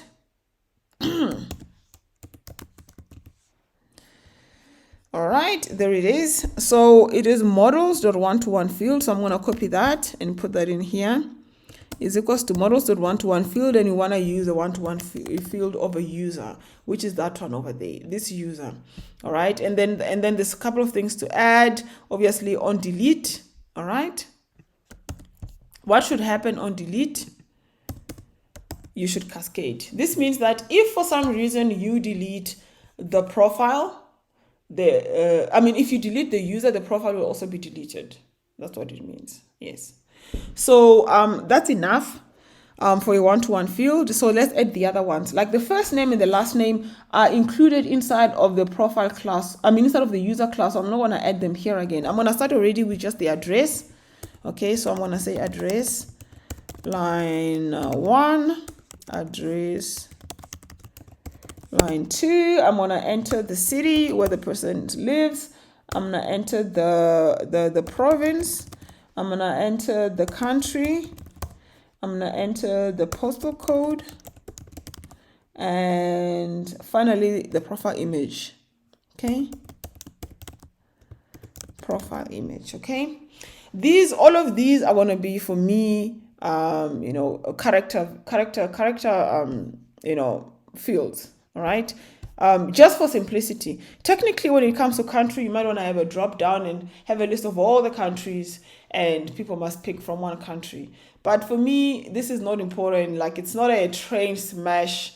People can just enter the country manually, right? So I'm going to go and look back in my files and try and find the character field code.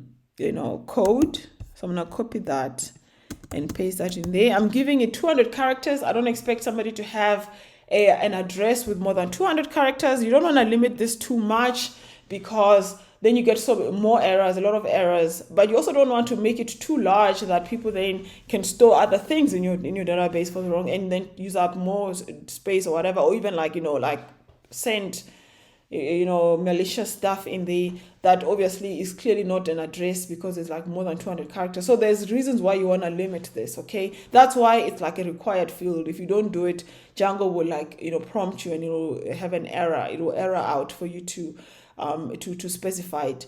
So you don't want it to be too small, you want it to be too big, but you want it to be large enough to accommodate most people. But don't want it to be 50, for example, where technically somebody would have an address that's more than 50 characters, and then you have an error in your database. So in fact, 100 would be okay as well. I think 100 would be fine for this. I can't imagine an address that's more than 100 characters. Otherwise, they can summarize it. Okay, so I'm going to... Remember, this is just address line 1, not the full address. So it's like a street name, So I don't see that there will be a street name that's more than 100 characters. And then when it comes to the image field, so there's two things you can do here. You can use the normal image field, or you can use a Django resized image field, which is probably a better approach, right? And there's pros and cons. And maybe I can explain this to you now. So there is a class called Django Resized. I'm just going to show it to you now, okay? And Django Resized image field.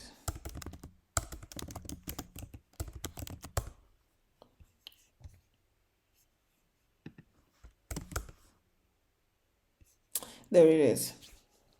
So this is a class that you can use very, very easily. You just basically install it. And then you add some of these inside of your, which you remember I've added inside of your settings. And then when you specify your model, you specify the resized image field instead of the image field, and then you put it where it must upload. And then you can even select which size, how it must crop the image. And when it comes to profile image and all of those things, this is a must for 2 reasons. Reason number 1, you don't want someone to upload a profile image that's 5 megabytes. And trust me, people will do it. They'll take a profile image, a picture with a camera, and they'll set it up to the maximum pixels because they wanted a clear, crisp picture. They're using the latest iPhone, and then that picture is 10 megabytes in size, and then they'll try to upload it on your website. And then they're going to mess you up. The first thing is going to take up too much space. It's going to slow up the page from loading. The page is going to take forever to load. It's going to penalize you on the SEO and all sorts of things. And then it's just going to take unnecessary space in your database. You don't need to be storing images that are 10 megabytes in size. That is just a profile image. Okay? The second thing is that you're going to have somebody uploading an image that's like landscape. Somebody else uploads an image that is, a different dimension. Somebody else uploads a square. Somebody else uploads, and then your profile image, the way it looks here with the CSS, will be different every time, because this is like a square. You can see the circle is created around the square. But if somebody uploaded a landscape, it's gonna look weird. It's gonna look maybe even squashed.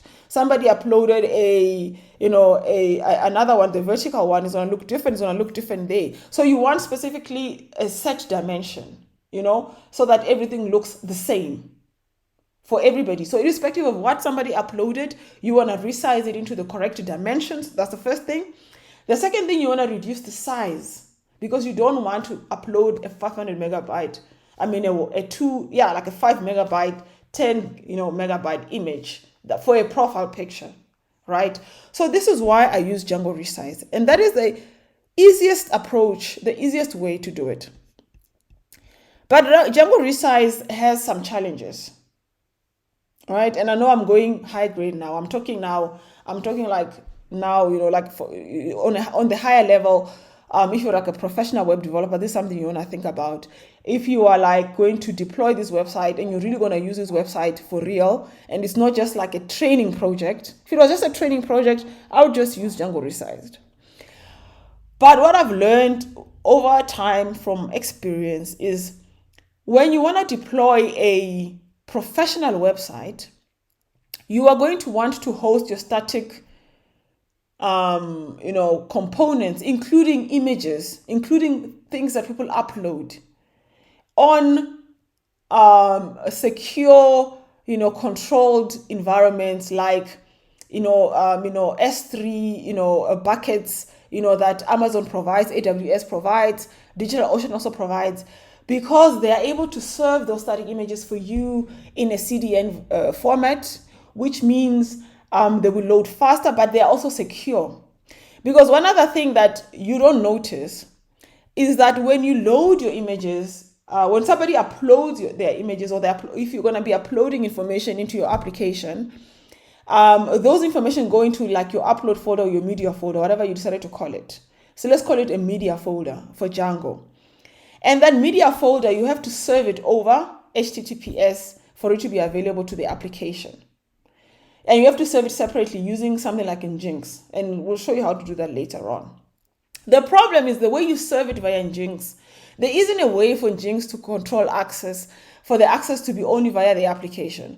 This means that anybody with a URL to that image location or that, whatever somebody has uploaded can literally access that, So when it comes to profile images, that would not be a problem. But if your application is uploading documents, and things that, for example, need to be private, then you can't actually serve them via a normal media folder. You have to serve them you have to go back to the CDN and these other S3 buckets where you can control access to make sure that access to those static folder files and media files can only be accessed via the application, which means that if somebody had a URL to that image location, they would not be able to access it, right? So that's just an aside for you, for a tip for when you're doing professional stuff. And if you want to use static assets, whatever, you can use DigitalOcean because they charge only $5 for it. So you can just search DigitalOcean, serve static files, using spaces. I think they call it spaces. Okay. So you can go over here, saving static files with DigitalOcean spaces, the documentation. So maybe let's open that first, and then I'll just take you quickly through it. So this was a question specifically. So I'm looking for something else. Saving static files in production. Yeah. So they explain the pricing is like $5. So it's really cheap. If you have a big website, this is what you're going to want to do. Right? And you're going to go through all of this. And the reason why I'm showing this now, because they say in production. But if you just build your app the way you're going to build it, and then in production you start running it, and then you decide to go to spaces, then you're going to learn things like Django resized doesn't actually resize when you're saving the file in static, which is something I learned the hard way when I was migrating my documents to DigitalOcean spaces. That Django resize doesn't resize because it works differently because of the access control and everything. Then Django resize can't access the way it's built. So you almost have to resize the stuff manually. So if you knew from the beginning you are going to be serving your things in spaces, what I would recommend you do is that you start using it even in development. You don't wait for production so you can see what works, what doesn't work. Okay, but in this specific project, we are not going to use spaces. It's just an aside I had to let you know now, because I don't expect we are going to be having a lot of content that people are uploading. We're not going to be, asset intensive. We're using an API. So if we were asset intensive, I would, go for spaces, but we are not going to be. The only thing that people are going to upload is most probably just going to be their profile images, and that's not private stuff. Okay, You've got profile images everywhere from Facebook to whatever. So I'm not going to be worried about that. I'm going to use Django resized. Okay. So I'm going to go back and find that Django resized, and then I'm going to install it. All right. So pip install Django resized. Okay. It looks like I've already installed it. And then I'm going to go into my settings, and I've already done that. And then inside of my model, I'm going to import it at the top there. So at the top here, I'm going to import Django resized, and then I'm going to just like, let's see. So let me use something like this. Okay. Because I want to also have the quality, to specify the quality. So now, instead of using models.image field, you use the resize field, which comes with Django resize. So Django resize now will resize for you on the fly, and you can specify your dimensions. This needs to be a square, all right? So for a profile image, 200 pixels is sufficient, I think.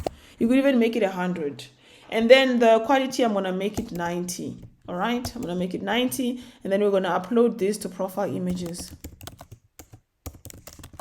So this will create a folder for us called profile images inside of the media directory, and then it will hold all the profile images in there, and that's okay.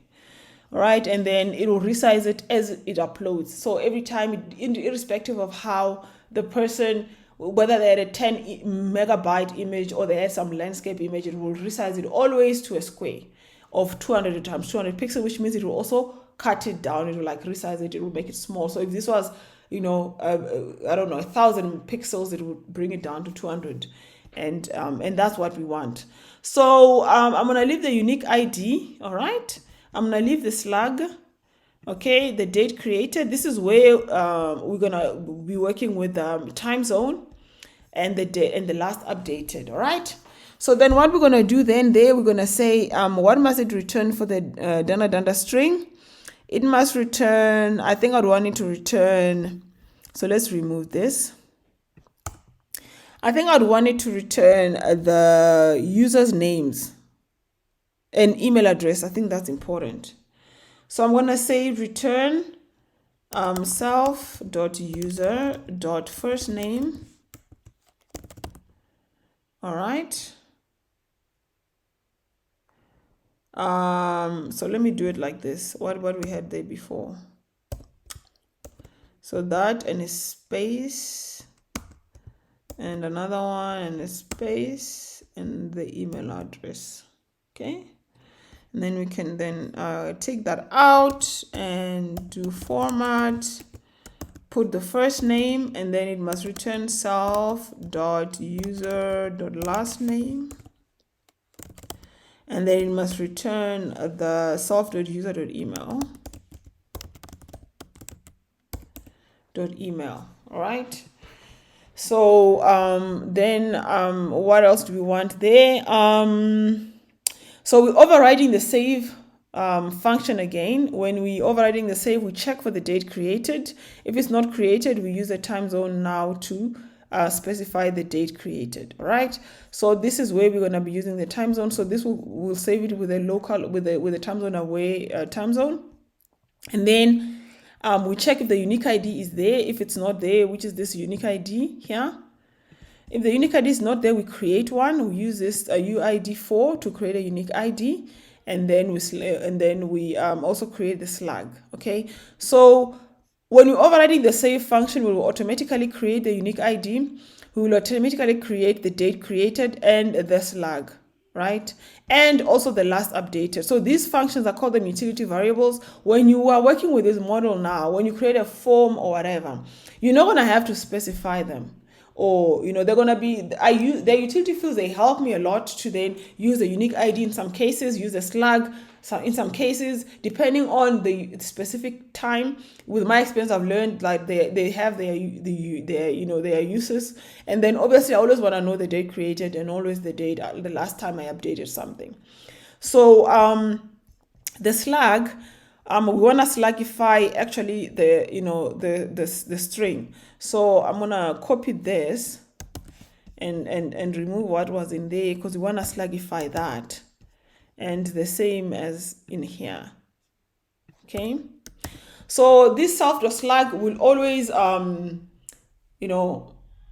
Actually, I can remove this from here because the self to slug will run all the time. It doesn't have to run only if there's no unique ID. So this function only runs if date created is none. So the first time you save the model, date created will be none because you would not have specified it. So the first time you save the model, this will run and then it will create the date created. And the unique ID as well, the first time you run this model, the unique ID will be none. And that first time, then it will make the unique ID what it is. But these other functions that are here will run every time you save. So they're not running only the first time. So these ones are running the first time because they're looking at the date created, the unique ID, and I'm checking for them individually instead of putting this underneath it because I want to be sure. These other ones run every time you save, because every time you save, somebody could have updated the first name. Somebody could have updated the last name. Like they could have been updating their profile information when they're saving. So every time you rerun this, I want to update the slug. Okay, so the slug will always be the latest first name and the latest last name. The same with the last updated. So the last updated changes every time. Every time somebody runs this save function, the last updated date is the new timestamp is added. Okay, so that I will always know when something was updated. All right, and then it writes over the previous last updated. Also, I will not know the updates in series, in sequence, but I will know the last time somebody made changes to this class.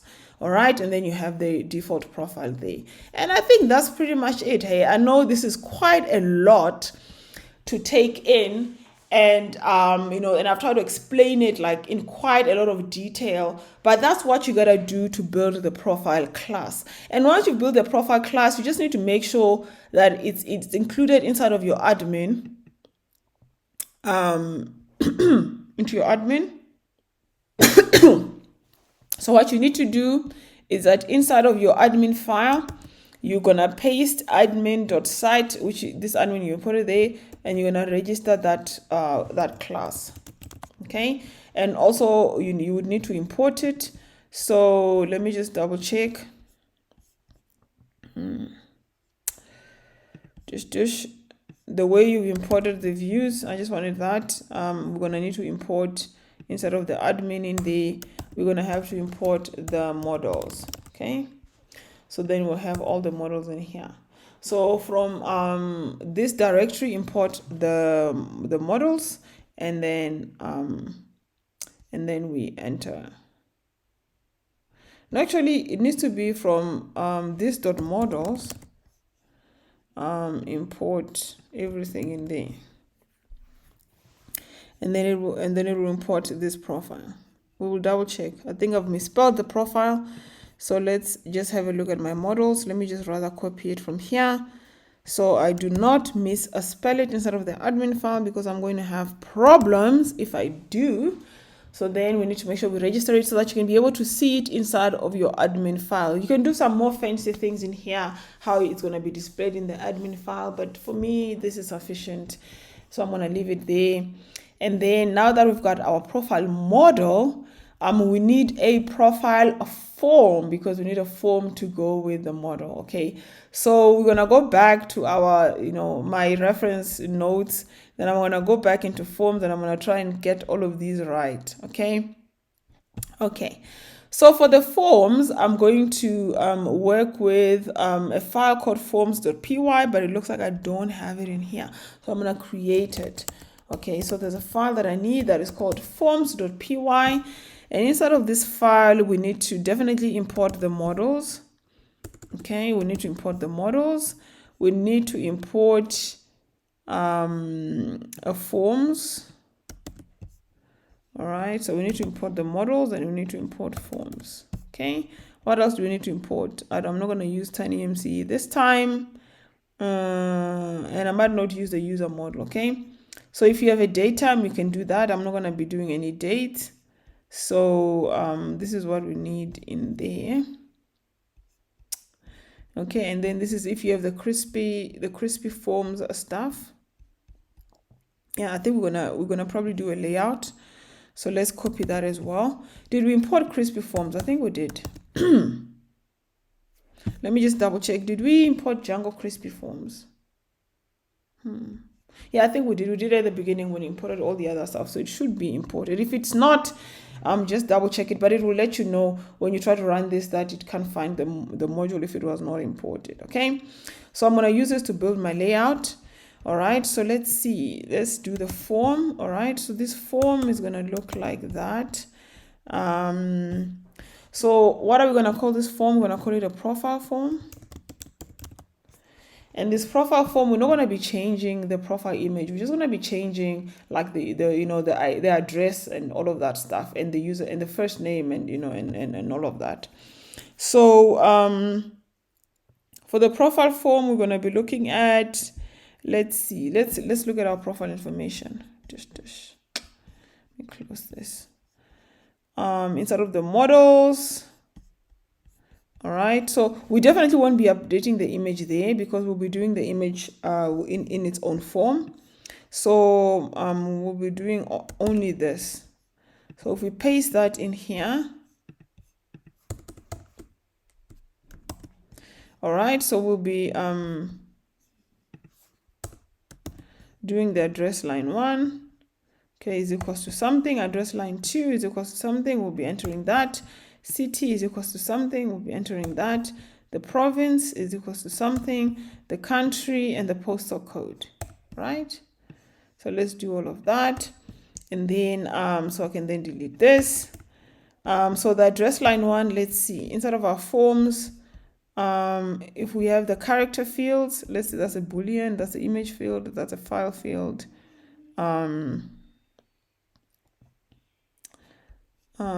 What I need is a character field.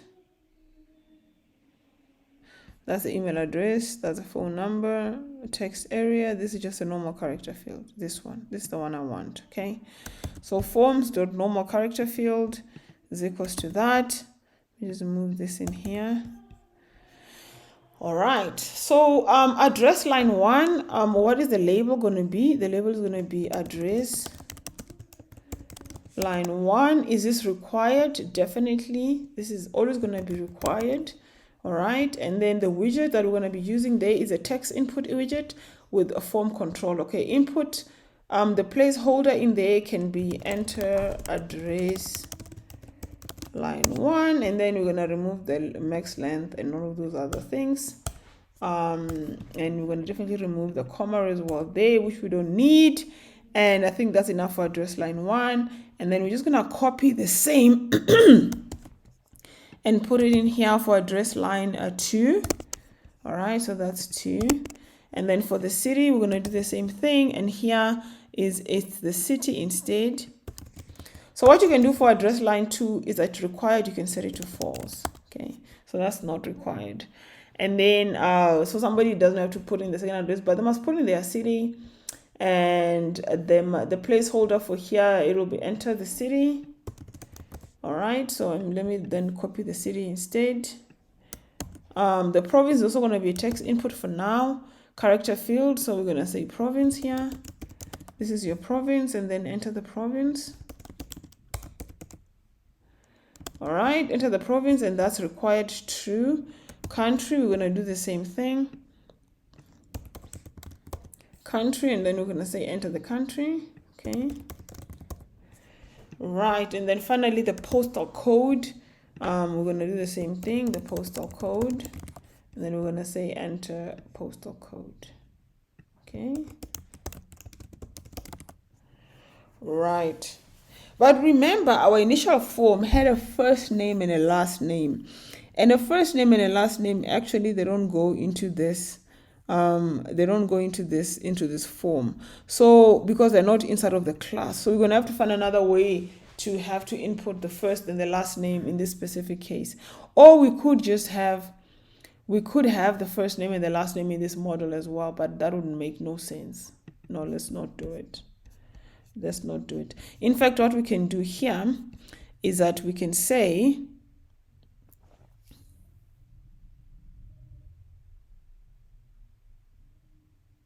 no, we can't do that. So let's just leave it that.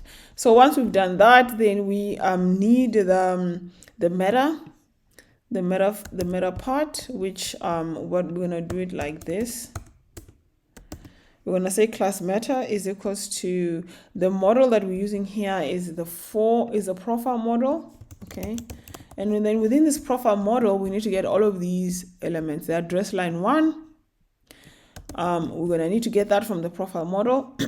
So what this does is that it helps to map everything that you're putting in the form with the model itself that the form is related to.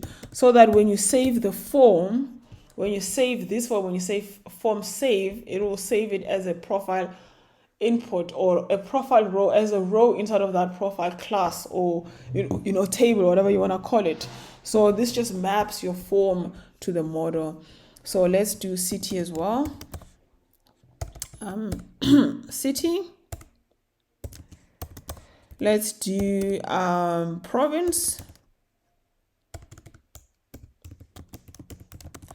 Let's do country. And let's do postal code. That I'm gonna copy. Country, province, postal code. Very important not to misspell these things because they're just gonna waste your time later on. All right. So that's it. Hey. So technically this will work, right? But there's a problem with this because when you do it like this and you create the form and you serve the form in the front end, it's just going to put all of the things into one line. Okay, so there's something else I need to put in here. Remember we had that MB, margin bottom 3. Almost forgot that. MB3 for the spacing between the elements. Okay, MB3, and let's add that as well. Almost forgot that. All right, so 1, 2, 3, 4, 5, 6. This is perfect. This will go together in one row. This will go together in one row. This will go together in one row. What I was trying to say is if you just rendered this form the way it is right now, like if you went and you just rendered this form like this, what it will do is that the Django default, it will just put everything in one straight line. And that's not what we want. If you remember our template had, like rows and columns, so you have like one row and I mean you have one row there and 2 columns. So you have this column and that column. So we want to build the same layout and we want to build it inside of the class because we don't want to build it in the HTML every time we display the form. The nice thing about building it inside of the class of the form class is that then every time you render that form, it always renders in the same format. Right? So that's why we use the form helpers and the crispy forms to create the layout for the forms, because that helps us to lay out the forms the way that we want. And we don't want to build this in the HTML. That's the beauty of Django. So for this, I'm going to, go back to my Skolo because I do have, I'm explaining to you how to actually do those layouts there. I'm showing you in there that you're going to do the init. And actually, let me just copy this. All right, let me copy that. And this comes before the meta stuff. So in between this and the meta stuff, you can paste that in there. All right. And what it will do is that it will say, this is when you initialize the form, you're overriding that init method to when you initialize the form to create this layout. All right. So what you do is that you're going to have a helper, which is a form helper. Right? So this form helper is a form helper you're importing at the top there from Crispy Forms. And then you have a layout that you're going to build, right? And this layout is that layout that you're importing from there and everything. And you've got submit, and you've got rows and columns. So these are the rows and the columns that you get from there. So you can build rows and you can build columns. So this, for example, is a row. And this row has got 2 columns of column MD6, and there's a form group in there, and that form group is going to use that. You understand? So, and then you can also put the CSS for the row over there, and you can put the CSS for the column over there. So this is like really useful way of building this. And I think in my case, everything, I'm going to have 3 rows. Okay, so I'm going to delete these 2, and I'm going to put that in there. In fact, I don't need a class for this. I don't need a class for the row, so I'm going to remove that row class. right? And then I'm gonna just have column, all right, and that. So I'm gonna remove this one so I can show you what's happening out, all right, and remove that, check me out, and submit. So what was there in that button? The button that we had for, because you can also specify the CSS in here. So we're gonna have to specify the CSS for that button in there. So that button was a button primary and a margin, and yeah, this is empty too. So we'll not be able to do the empty. We can do that inside of the div. Okay. So So this is the class. I'm gonna copy that in there. And instead of forms, you have to, like, after you've entered that, you're gonna have to say CSS class, and then you're gonna put that, so that will be a button primary, and then this is a submit, and this is what is gonna be written on the button. Okay, so in our case, what's written on the button is save changes. All right, so save changes, that's what's written, and then there is a button submit. No, actually, let's leave that the way it was. So then that's the first row. That first row has got these two columns. So let me just put it like this so it can be easy for you to read what's going on here.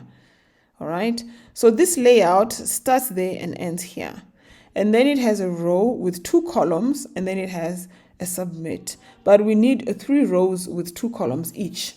And then the first column must be the address line 1 and the address line 2. So you can basically just copy that and put that in there. And this is address line 1 in the first column, and then in the second column it's address line 2. All right, so then after that I'm going to copy this whole row, and then I'm going to replicate it 3 times because I need 3 rows, right? And then the second row is the city and the province. So let me copy the province, because the city will be easier to type in. All right, so this is now the city, and then the second one is the province for that person. And then the last one is the country and the postal code. All right, so let's do this postal code in there. Paste that in there, the postal code, and then what is that one? The country. Okay. And then we'll have the submit and everything, and then this is 1, 2, 3, 4, 5, 6, and then we've got that layout pretty much sorted in there perfectly like that. Okay, so then we can now save this, and hopefully there's no errors in here. Okay, if there is, we will discover that when we are running the code. It will tell us, and then we will fix them. Do not be afraid of errors. They are just opportunities for you to fix your code.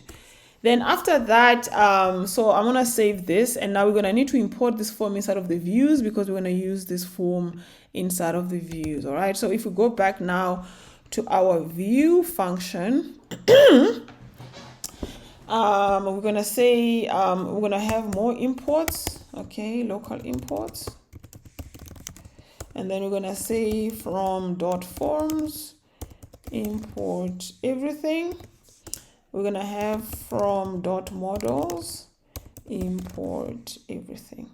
So this will import from the same directory the forms and the models, so that we can access them properly in here. So inside of the home, there's nothing we're doing in there, but we're gonna need another function here. This is for profile. This is the profile function, and it's gonna take in a request, right? And then inside of that request, it's gonna take in the context, which is nothing. It's gonna return, let me see, there's gonna be a form of sorts. So let me just save that in there once, because of profile form, because I don't want to forget. So this profile form, I can paste it here like this without specifically typing it at the top that I'm importing it, because I'm importing everything from the form. From the forms file, which means it will import even this as well. So I can just refer to it inside here like that. Then what I want to do here is return that. Okay, so not exactly the same thing, I'm just copying, but it's dashboard profile. Okay. So dashboard, the profile page. Okay. So what I'm going to do now is I'm going to highlight out the profile form for now. Okay. Because I just want to make sure that the HTML displays properly without issues, so that I don't confuse errors with the form with errors of just displaying the HTML. So the first thing I want to do is just to make sure that my HTML was done properly and it shows. Then once I'm happy with that, then I want to come back and deal with the forms. Okay, so it's a lot of coding, I know. When you see lots of colors like this, it means you've changed a lot of files. So let's push this and see.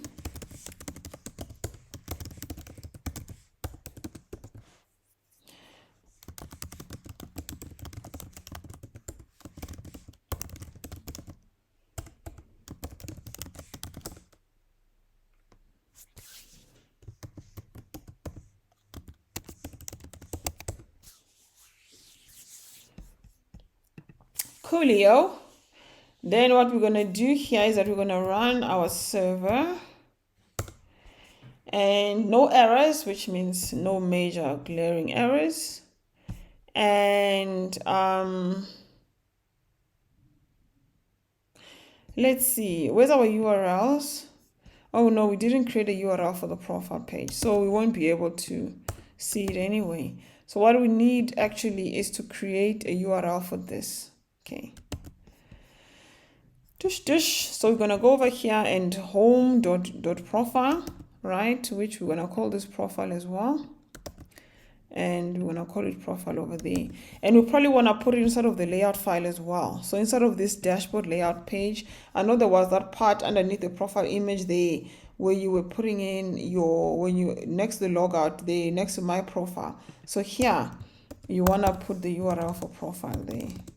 Okay, I don't think there was anything on the was there anything on here? No. So the profile is only accessed through the not through. So these are functional functional links, and then these are the personal settings links at the top there. So I only need the link in there, which means I'll be able to access the page from there. So let's push our changes again.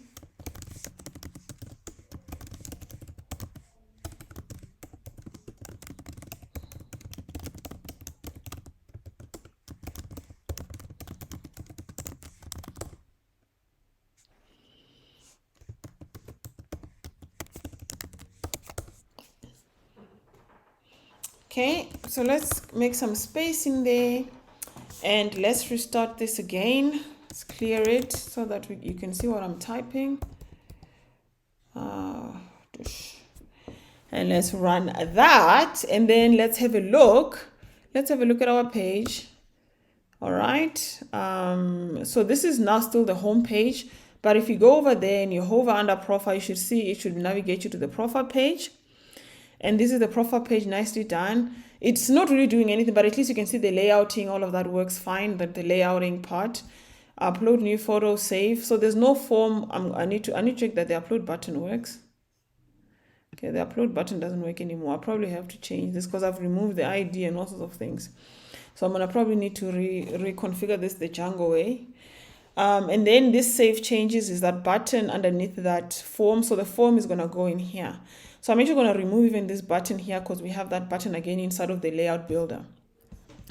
So if we go into the profile page, where is it? This page here, that save button, this one, we need to remove this button completely. All right, so we need to just show the form. And then inside of the form, we definitely need the CSRF token. So let me try and see where I've used the CSRF token so I can just paste it, copy it from there. We need the token, that one, right. And then we're gonna paste that in there. And then we need to say, we need to import the crispy forms. We need to import the crispy forms thing at the top here. So consulting the docs, you need to load it like this at the top. So underneath the load static, you need to say load crispy form tags, because then you need to then use those crispy form tags inside of your HTML. And then if you look at the documentation, I will link this documentation for you in the description. It shows you at the top there, load crispy form tags. That's where I got it from. And then at the bottom where the form is, you can just say crispy form. So you can just like say crispy form where you need to display the form. So after CSRF token, that's all you put in there, crispy form. But you need to actually, obviously, the form, you must send the form into the context from inside of your views. So over here, this is the context. We need to send the form into the context. So let's have a look at the right way of doing this. I'm going to go to Django Forms. Typical route with form. This is the one that I want, okay? So you're going to create the context, and then you're going to say if the request is get, because you do get request and post request. Remember the other time we only had post request. We want to separate the get from the post. If the request is get, all right, the form is equals to whatever the form is. So what is our form? Is our profile form. So this is the form. The form is the profile form. And the context form, so the context is defined already at the top there. And the context form is equals to form. And then we then render that HTML with the form. So we render dashboard profile.html and with that request and the form, right? And then if it's equals to post, right? If it's equals to post,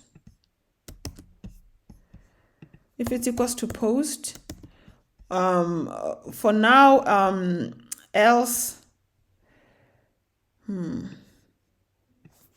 if it's equals to post, I'm not going to do anything for now. So I'm going to just like, the form is equals to the form. Okay, request.post. If the form is valid, let's not do anything for now. Sorry. Let's just like, if the form is valid, we're going to pass, but we're not going to submit the form yet. We just want to check that the form renders properly the way we want it to render. Okay, so let's save this and have a look at that.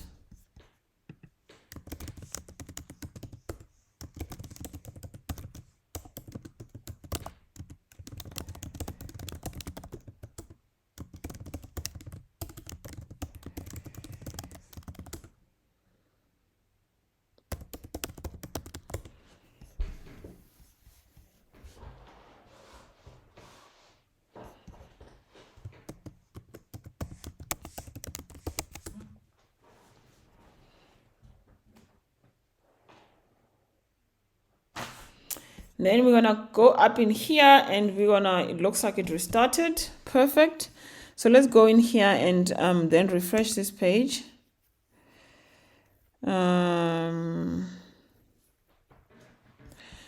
Crispy form tags is not the registered libraries. Did we install Django Crispy Forms? Let's just double check. Pip install Django Crispy Forms. All right, let's just open it in here and run this inside of our. So let's stop this and clear and make some space, and let's run that. So we did already install it. Okay, so let's go through the documentation. We need to put it inside of the installed apps.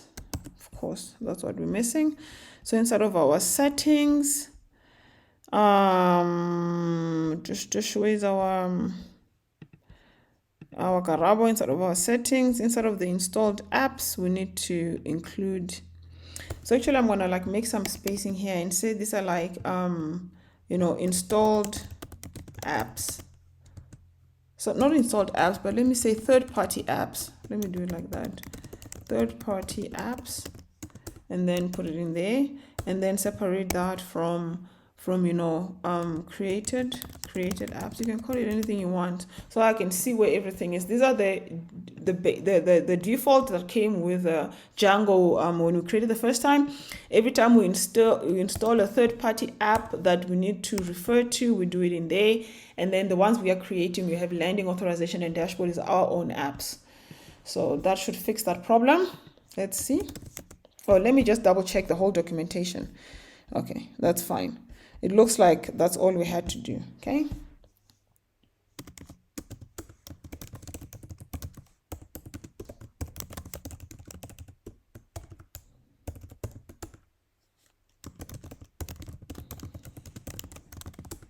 And it doesn't say anything about running migrations because it's not in the database. So let's then run this again.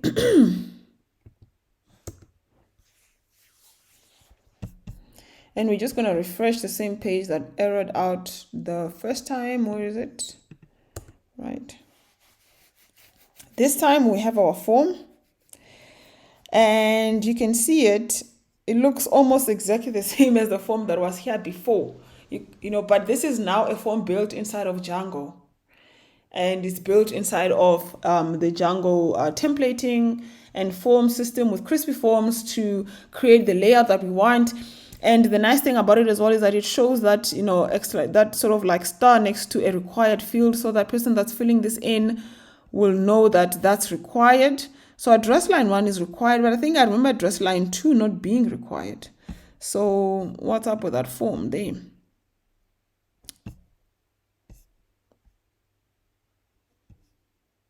Yeah. So this is address line 1. It's showing address line 1 twice. So that's the problem. So this is 2. So that's 1, that's 2.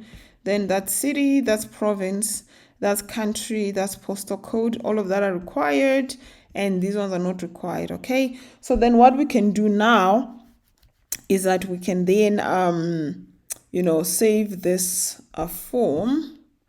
We can start working to save the form, so we can go into the models and, into the views and decide how we're going to save this form, okay? So if form is valid, basically all you need to do is to say form.save. Technically, but we can't do that now because this form, it will give us an error if we do that. And the reason why is the form has got this user related field that is a required field. You can see there's no null and blank on there, and it's a one-to-one field. So a one-to-one field always has to be defined. So this user model, we have to specify who the user is. So technically what you would have to say is to say, you would have to create like an object or something, and you would have to say is form.save, and then you would say, our commit is equals to false. So it sort of creates an object for you that you can then add other things to, which is what we have over here. This is what we're doing there. Okay, form.save commit is equals to false. So what we're doing is that we're allowing, now you can then say obj.user, right, is equals to request.user. The request.user is a user of the current request right now. So you can specify that user. Then you can say obj.save, right? Then what happens here is that it will save, it will add the user profile into the model before it saves it. And then when you save it, then it saves it with the user profile. But this is still problematic because this is a one-to-one field. Every time somebody is updating their profile, we don't want them to do this, or else it's going to get confused to recreate a new one. We need to make sure that there is always a profile class created for a user the first time, so that every user, when they get to this page, there is already a profile, set up.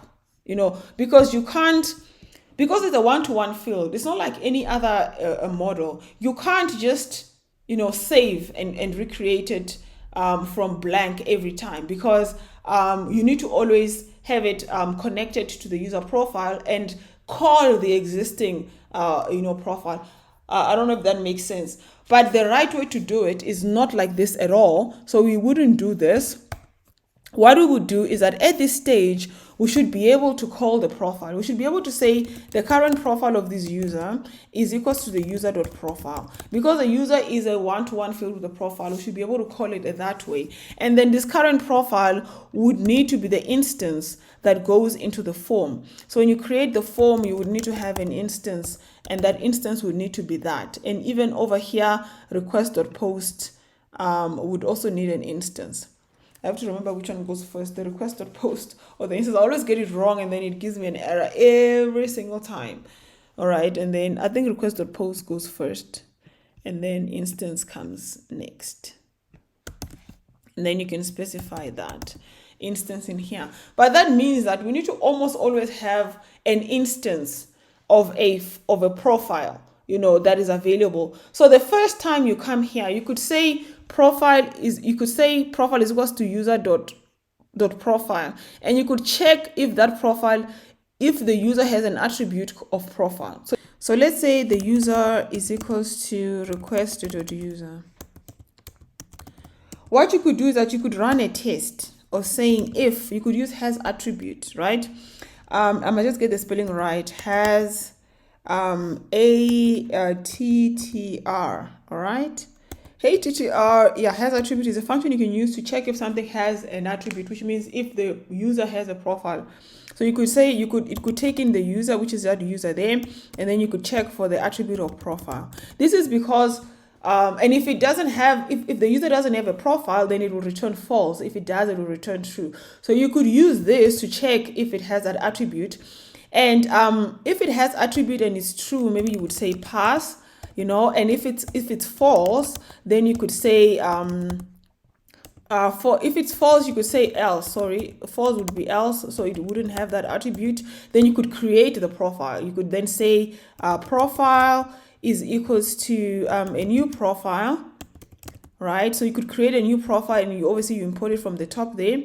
You could objects dot create, and then you could create it using the user is equals to that with this user now.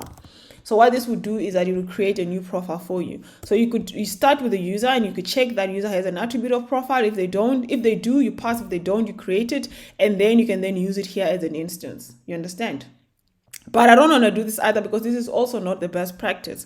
So I'm not going to do this either. What I'm going to do instead is I'm going to actually make sure that the user always has a profile, because I'm going to create it inside of my what we call the Django Signals. So every time a user is created, we're going to create a profile. So that will always be the case, and we don't have to test this. And then we can just at this stage say profile is equals to user.profile, like that. So let's see, everywhere we have a profile. Okay, everywhere we have a profile is equals to that. So actually then we can just say user.profile here, cut it from there and put it in where is it? Profile instance is user.profile, but then it has to be request.user.profile. Okay, and then we have it there, and then the instance we use it again there. So it has to be again request.user.profile. So we don't have to like declare it and use it. We can just use it like that. Makes the code a little bit cleaner. So we use the profile there, we use the profile there. So the form inside of the front, the form will always have a profile instance in it. And the fact that it has a profile instance on it, it means that when we save it over here, we can just say form.save.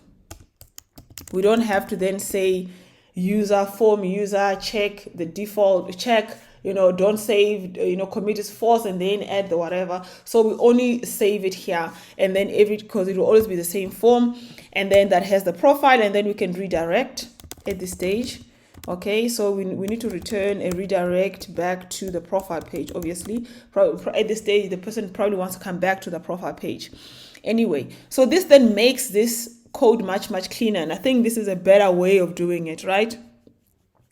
So context, that's the stuff, and that's it. Okay, so now let's create those Django let's create the Django what we call signals. All right, so I said that's the best way to do it, but we actually haven't created the signals yet, so we have to still create the signals. So if you come over here, this is where we are working. Let me delete the URLs. I don't think we'll need it again. The HTML we will need, and that one. So over here, you're going to create a new file, and you're going to call it signals. Signals are actually quite simple to do, and it confuses a lot of people, but it's really simpler than you think. So all you need to do inside of the signals files, you need to import post save, because that's what you do. So what post save does is that every time post save. So every time after it has saved the object that you want to take a signal from, it performs the actions that you have specified inside of your signals. So I'm going to import it. I'm going to just make sure I get it right. So it's from Django. The import is from Django.db .models. From Django.db.models.signals. Okay, so you need to import it from there. You need to import post save. All right.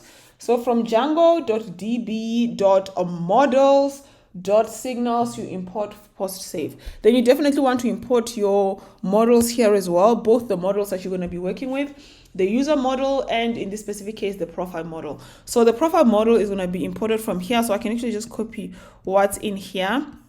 And then from models, inside of the signals, I'm going to import the profile, not everything, because I only need the profile for the signals. All right. And then the users, I can have a look here at the models, how I imported it here. The user class is this one over here. So I need to import it from here.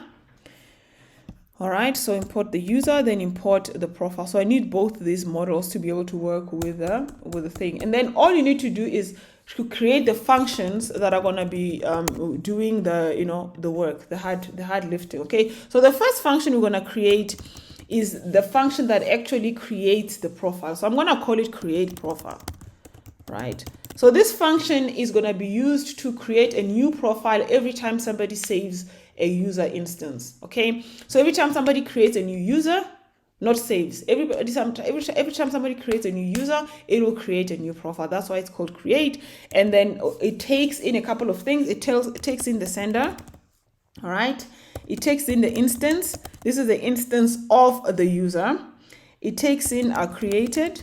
Okay, this is at the time when something is created, and then it takes in the arguments that would have been in there. All right, so you can just use the quarks like that, because it takes in the argument. And then after that, all you need to say is if created. If created, you're going to do the following. If created, we're going to create a new profile. All right. So profile, let's look at our models again. Did we call this profile? Yes, we call it profile. If it's created, it's going to create a profile, which is the same one there. Profile objects dot create. Profile objects dot create with a user that's equals to the instance. This instance that we are in right now, this instance of the user is the one that we're going to save as the profile. That's all you've got to do. All right. So once you've done that, every time you create a new, if created, every time you create a new user profile, that instance of that user is used to create a new profile object. That's all it does. Then we're going to have another function which we call save, because every time we save a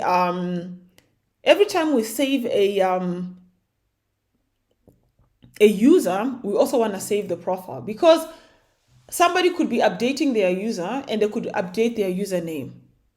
So then their user first name or whatever. So every time we save the user class, we also want to save the profile class. Is that right? Yeah. So this one is called save profile. All right. And the save profile takes in the sender. The save profile takes in the instance. And the save profile takes in the quarks again. Okay. So we can just do it like that. Quarks. And then after that, you just basically say instance dot profile dot save. So it just resaves the profile. So every time you save the user, it saves the profile as well. So once you've done that, then you can call those using the post save. So you can say post save, the post save that you imported at the top there, at the top here. Then you're going to say post save connect. And we're going to connect to these functions here. The first function we're connecting to is the create profile. We're going to connect this function. And then we're going to say the sender is equals to the user. So now this is where we specify who's the sender. So then it knows it's the user class. Okay, so when the user gets saved, then we do that. It could have been any class. It could have been whatever other class I've built, you know. So this is where you tell it which class we are referring to as the sender, which class is the sender there. And then obviously the second function is this one, save profile. So I'm going to put save profile in there. All right. So once I've done that, we need to obviously call this inside of our, you know, to activate this functions, we need to call it inside of our apps.py. So inside of our apps.py over here at the bottom of this config, right? In the same class, you know, just create some space, and maybe I can just put a note there and call the signal. All right. And all you need to do in there is to say def ready. All right, def ready, and it takes in self. Obviously self is always you know, required, and then you need to just sort of import this, import the function. All right, so you're gonna say import, dashboard dot signal. So we're gonna import where this function is right now. All right, we're gonna import that dot the name of the file, what we called it. Okay, so we're going to import a dashboard signals, and that's pretty much all we need to do. So the dashboard is the name of the you know, the package that you're in right now, and the file is inside of that package called signal. So you basically import it, and when you import this package, you can see this post save is going to be, you know, it automatically runs because it's on the root of the file, you know, it's not a file, and then it calls these two functions there. So that will then cover the you know, the post save. So once we've done that, I think we should be able to, let me think as I'm looking at this. We should be able to test this and make sure that it runs. Okay, so what I'm going to do is obviously we need to run the migrations. I almost forgot that. We need to run all the migrations because we've created a new model that we haven't migrated into the database. So let's do that first. Okay, let's clear this, make space.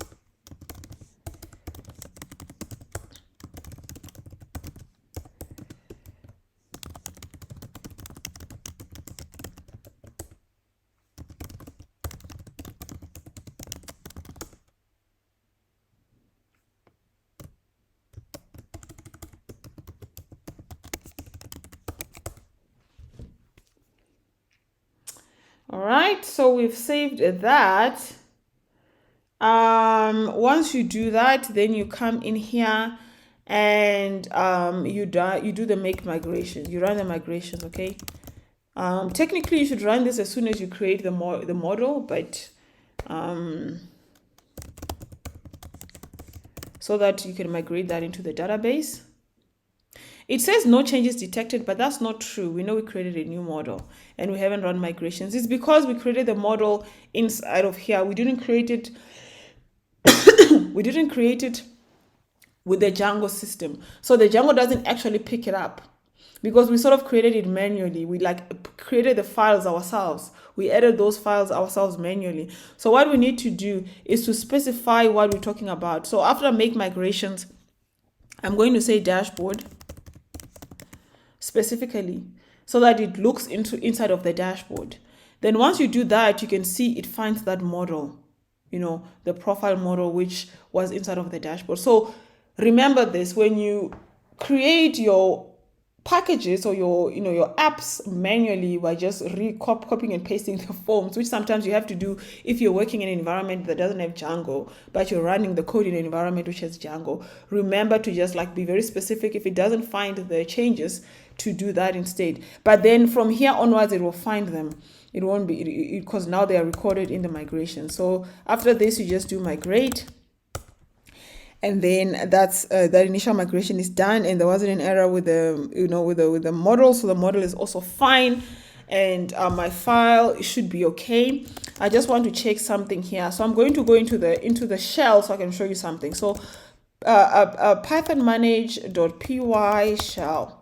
Just want to show you something inside of the shell. I want to import the user class in here, right? And then I want to get me is equals to a user.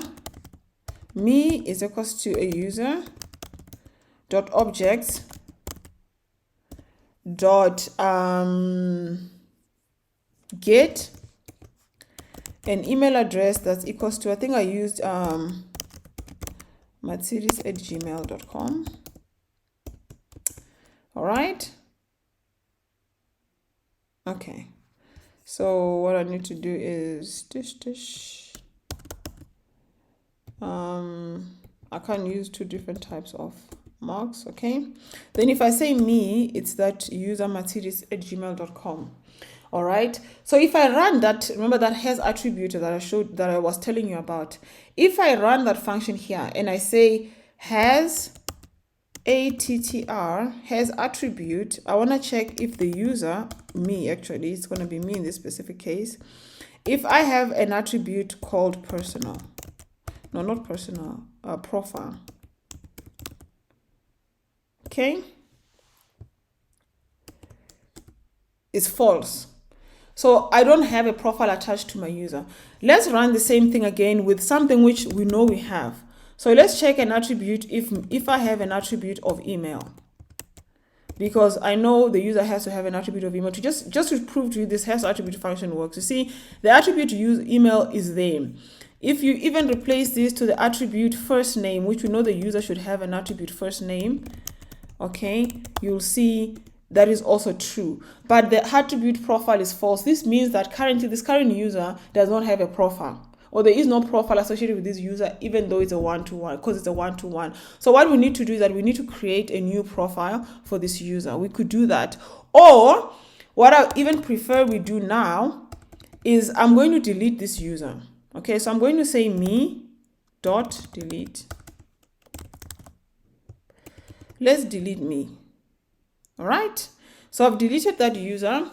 If I try to get this user again, it will say it does not exist. I've just deleted it. Okay, so that's fine. Now I'm gonna recreate the user. This time, when I recreate the user, because of the signals, the profile should be created at the time I create the user. And so that's the sort of behavior we want to test for, because that's what we're going to need later on.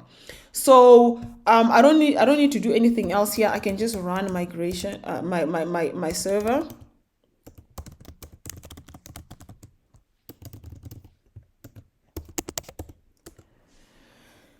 Right, and if I where am I? Just here. Okay, so obviously I should be logged out. I don't exist anymore. If I refresh this page, it will gonna log me out. Yeah, because the profile is gone. It doesn't exist anymore. So I need to come back here and create an account.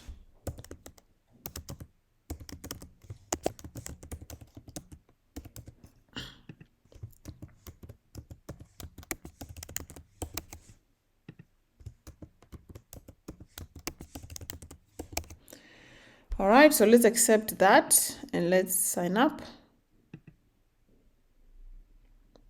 Perfection.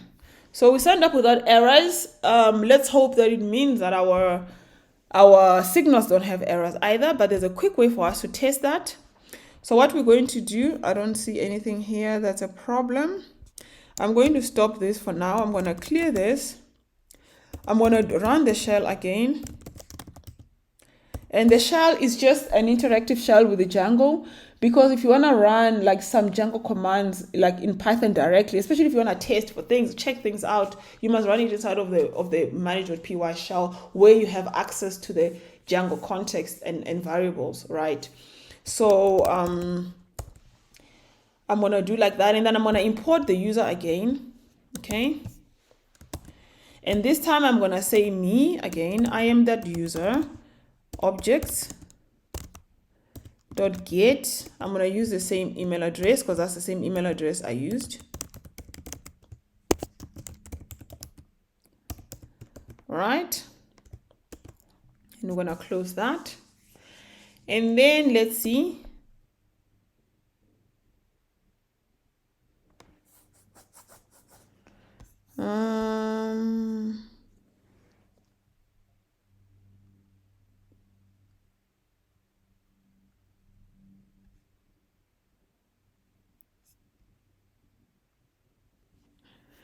Too many values to unpack. I don't know if did it delete the old user? This is a different error.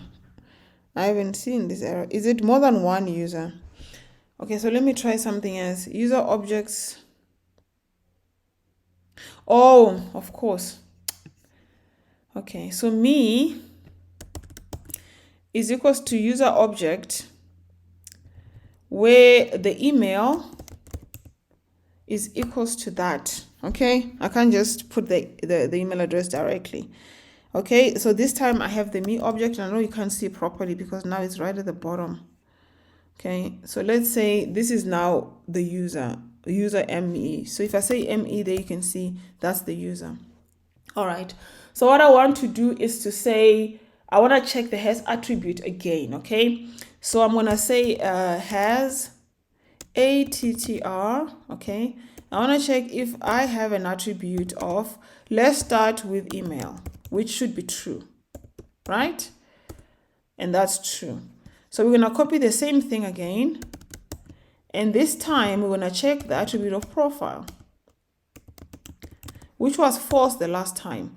This time it's true. This means that there is an attribute of profile connected to this user. There's another way we can double check that this has worked just fine, because we can double check directly in our database and we can have a look at the profile object that it has been created. So let's do that.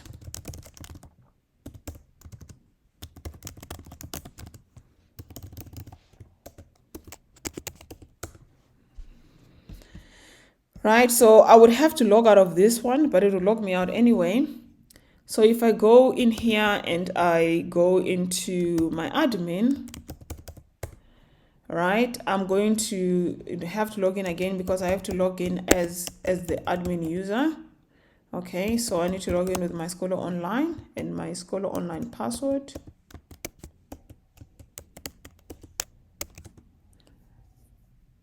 Okay, user has no profile. So this is a problem because this one has no profile. So let's create that one for them quickly.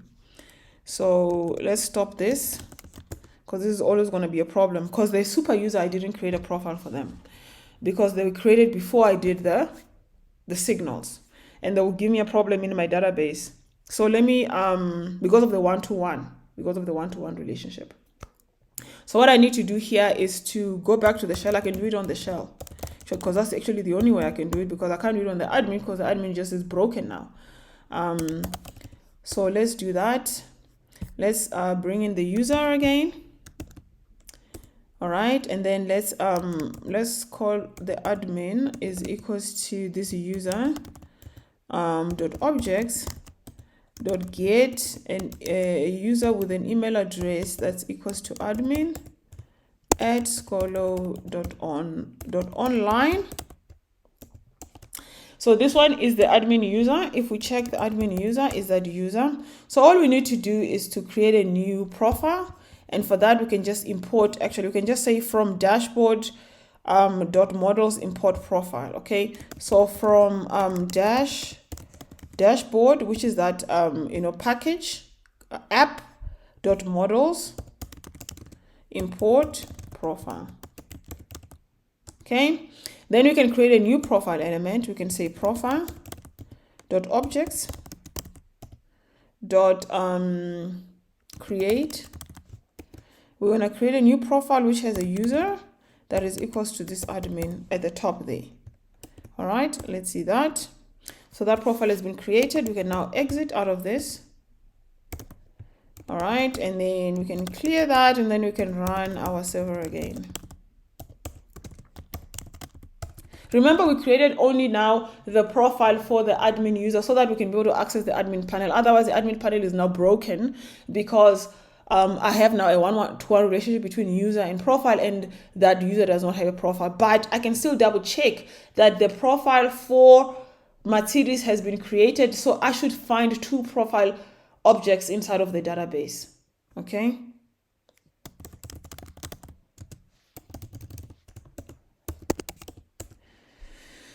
Let's see that. Let's go in here and let's run this again. All right. So it's admin@skolo.online, and let's log in. Right. Okay, this time it's not broken anymore. It's cool. So if we go to the profiles, there should be 2 profiles in here. Yeah. So one for admin is the one I just created now in the shell. And this one for Mercedes is the one that was created via Signals. So if I click on it, it will be like an empty profile. There's nothing in there. So now you can use this instance inside of the function. You can now call this profile here by saying request.user, which is the current user.profile, and use that as an instance inside of the form, so that when you display the form inside of the HTML, it is the form for this current user, which means that when you then save this form, it saves that information under that user's profile. You understand? So let's do that. Save all. Did we change anything here? We didn't change anything. So we can actually just log out of here. We have to log out of here so that we can log back in here with our current credentials. Currently, if I try to refresh this, it will log me out because I'm logged out technically. So let's log in again. And let's put in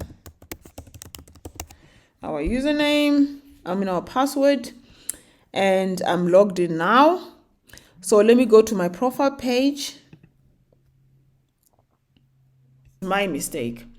So the reason why this is the case is because on my form here, you see I've made an error. This needs to be a model form. I don't know why I used a form and not a model form in the first place. Okay, because I'm referring to the meta there, and so this should fix it. So this is a model form, and then a model form knows to expect the instance. So there's nothing wrong with the instance. The problem was how I described my form in there. So the form does not expect an instance, but a model form expects an instance.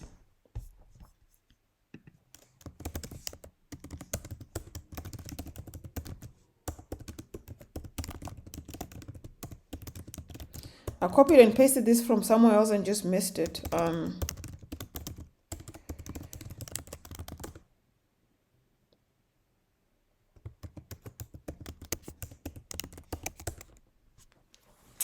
Okay, so let's then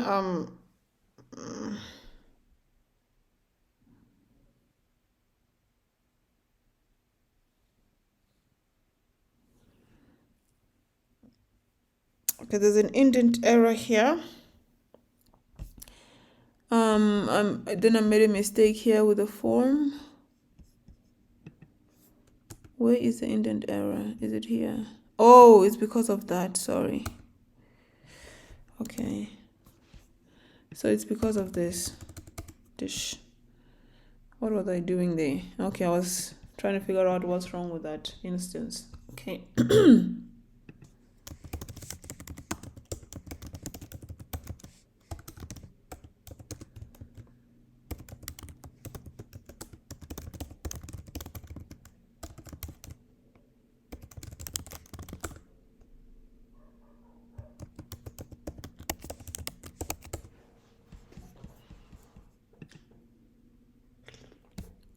Okay, so now this should work.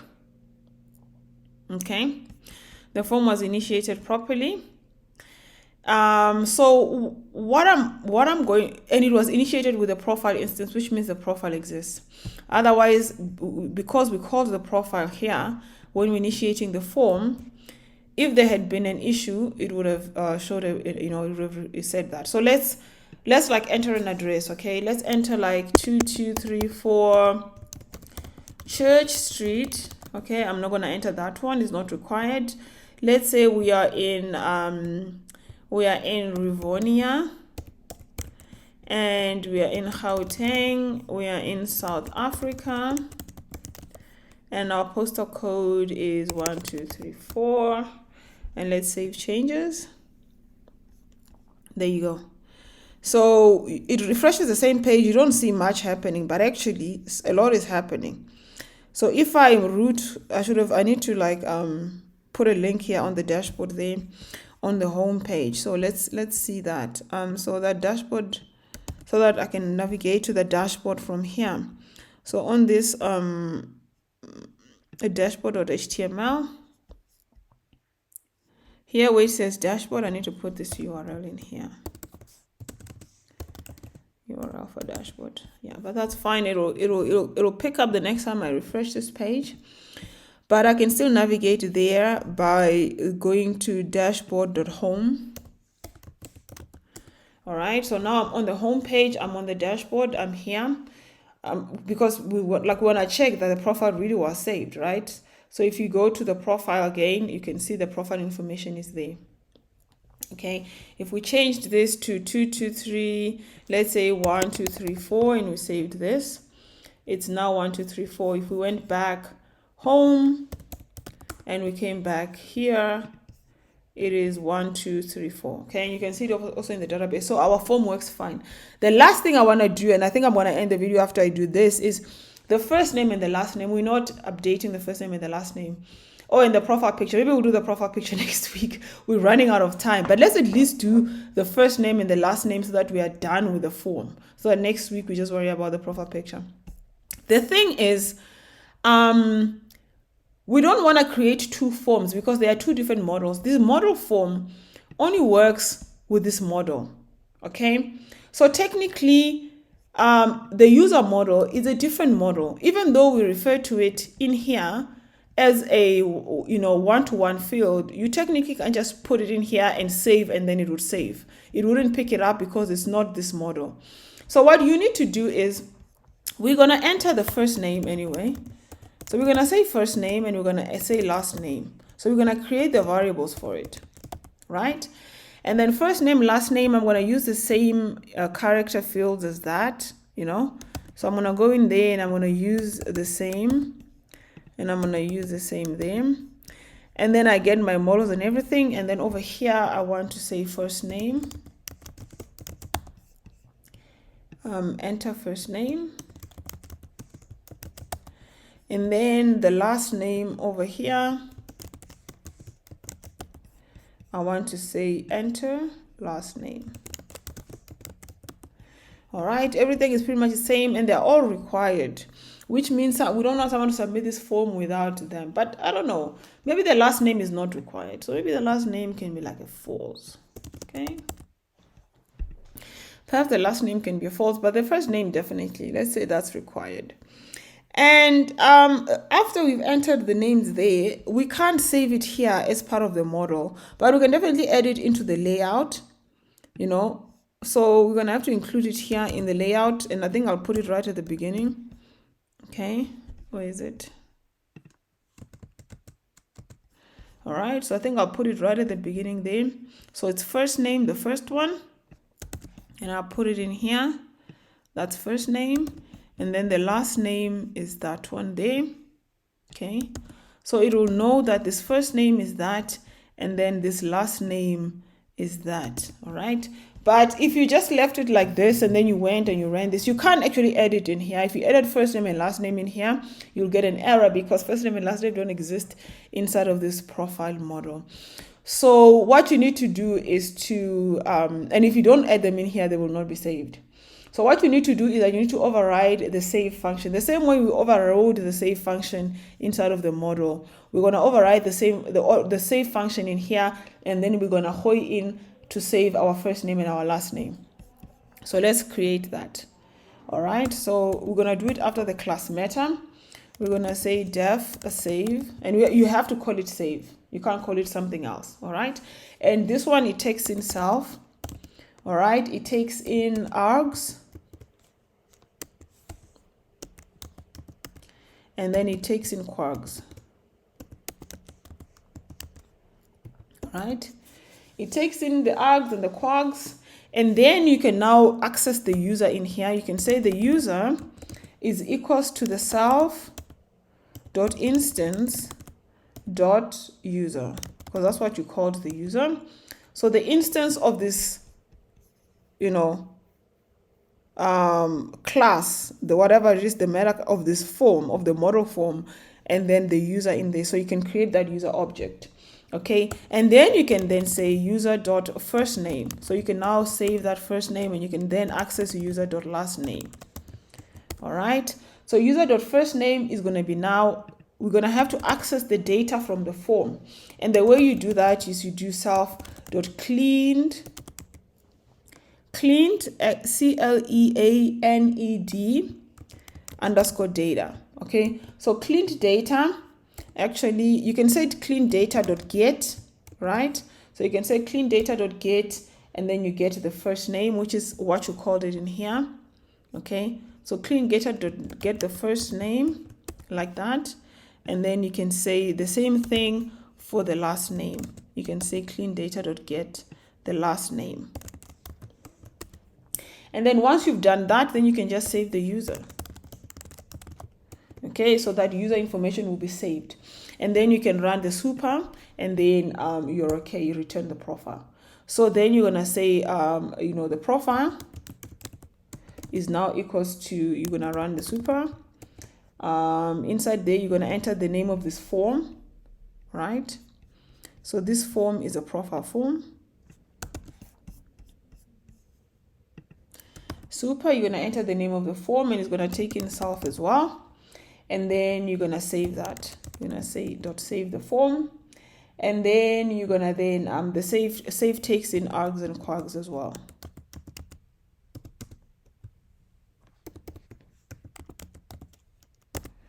All right.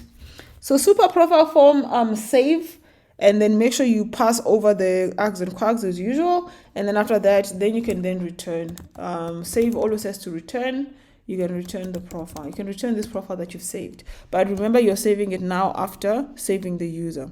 So in this way, you can have the user information in this form, and then you can then save the user information. And then after that, run the super to save whatever was going to happen with the profile information will continue to happen. So then let's test this form out. All right.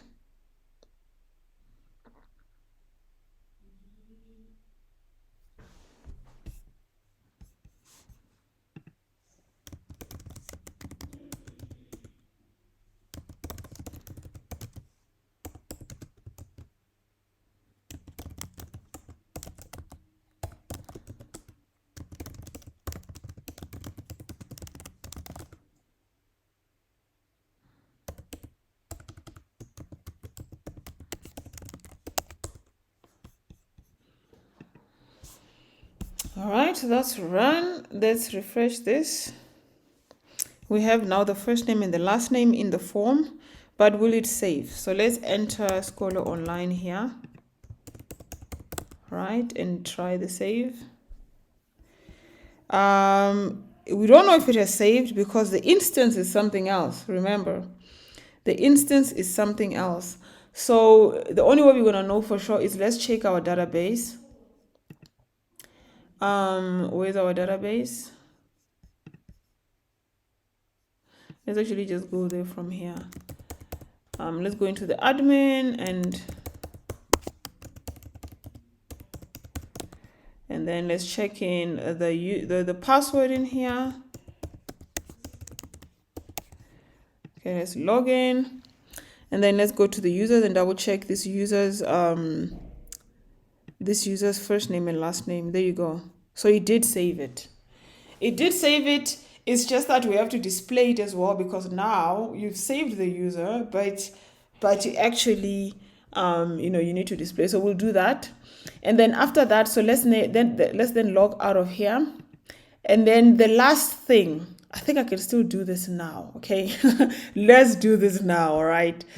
The last thing I want to do is this. We definitely have to do a new form for this. There's no getting away from this. because we're going to use that other button to save it. We're going to call the profile image form, all right? And then it's also a model form, and it's going to take in the profile, the profile image, all right? So if you look at our models there, it's going to take in this profile image, right? So we're going to go in here and delete everything, and it's only going to take in the profile image, and then that's the only thing we want. Okay, so as usual, let me have a look here and look at my forms. Just want to remind myself of this Django forms. All right, and I just want to see the image form, the image field again. This file field.image field is this one. Okay. All right, so let's then go and put in that image field in there. Required is definitely true. All right, and then the label will be upload profile image. All right, and the class is form control. Let's see the HTML as well. Let's see what's on the HTML here. So what's on the HTML here is, okay, so there is an image that you display. And this image here, I'm going to remove the ID of this image. I'm going to leave the height and the width in the class. Maybe I'm just going to put the height and leave the width and let the width be auto. The alt will be, for this one will be the request dot, no, not the request. It's just the user. The user dot first name, the user dot last name. This means that the alt name of that image will be whatever the current user first name and last names are. And the user, instead of referring to this ugly, not ugly, but this is not who we are, we're going to actually use the user dot, what is it, dot profile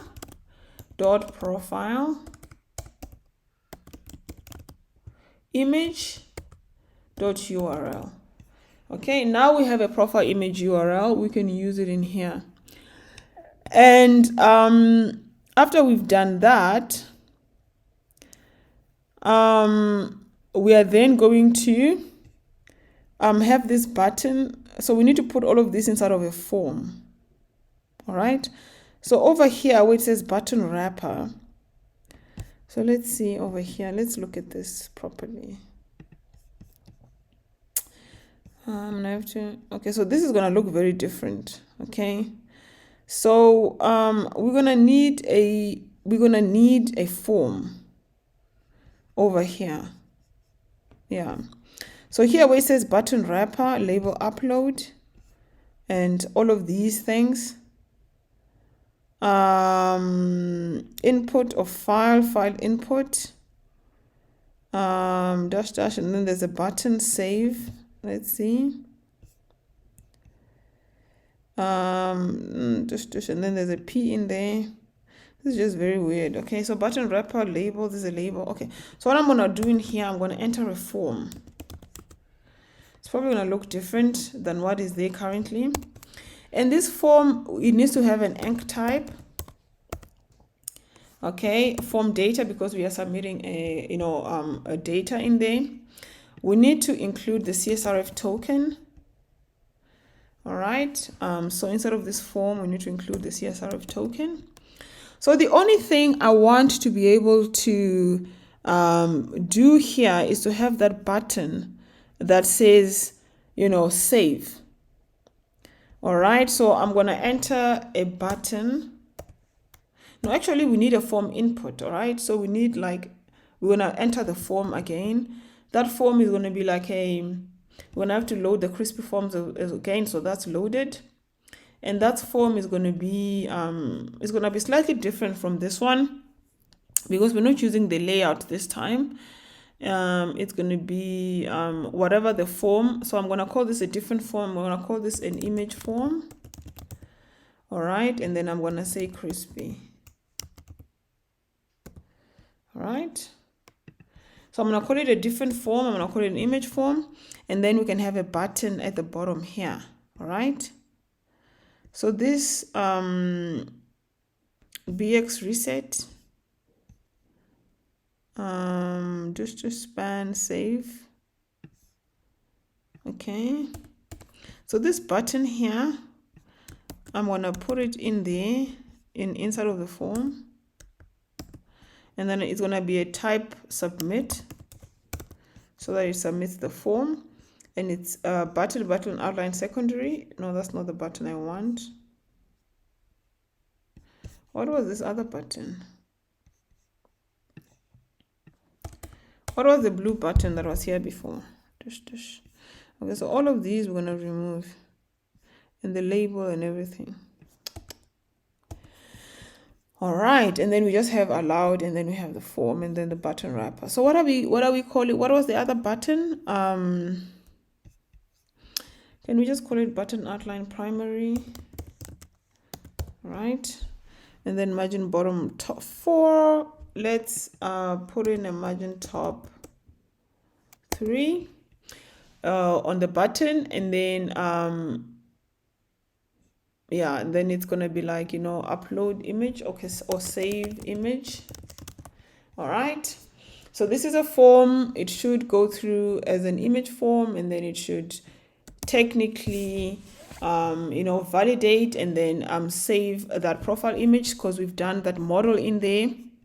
And we've done that form, and it takes in only the profile image. All right, and it's just a file input with form control. So I've just overly simplified it, and it says upload profile image. So if we come into the views, what we need to do is that here where it says a form, we can create this new image form, and this new image form, so from profile form, that's why I did it like that, because then all I need to do is to just input the profile image form inside of the view. So I can just say the profile image form is equals to that. It has an instance as well, because it's the image for this current logged in person. So there is an instance for this as well. And then we're going to have to say context image form is equals to that, so that we send it into the context as well. All right, so the context image form is equals to that, and then we send it. And then for the post, we're going to do the exact same thing. All right, we're going to do the profile image form, and it has an instance as well. All right, so it's equals to that. The only difference is that it has a request.post and it has a request.files. So it has a request.post, and then it has a request.files. This is very important, or else your file is not going to save. And then the image form, we're going to have to get it as well. elif. Okay, image form. Actually, I can just put in if. Do I need to put elif? If image form is valid, like that, we just save it. We just say image form dot save. Yeah, and then we redirect back to the profile. So technically, this should allow me to update my profile image, even though. So this should allow me to update my profile image, and it's a slightly different form, but it will look similar because it will be like on the same page. So this will be a different form, and this will be a different form. We could have done it all together, and then you end the year, but I think this is easier. Upload photo, and then, you know, there'll be an upload, and then there'll be a save. Yeah, let's try this.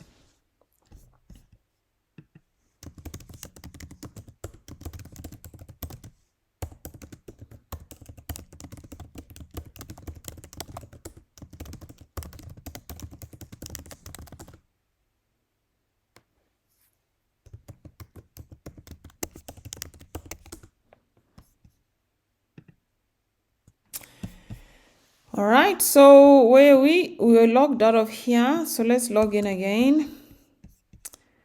It says register there. Let's sign in instead. Let us log in.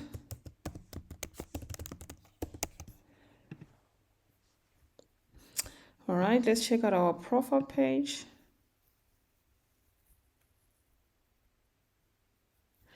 Okay, so this is the problem because there's no file. It has an error that throws an error. So we need to put it inside of an if statement. We need to sort of check for the file first. So inside of this profile, so here where we're trying to display this, let me just put it properly in an image in a straight line.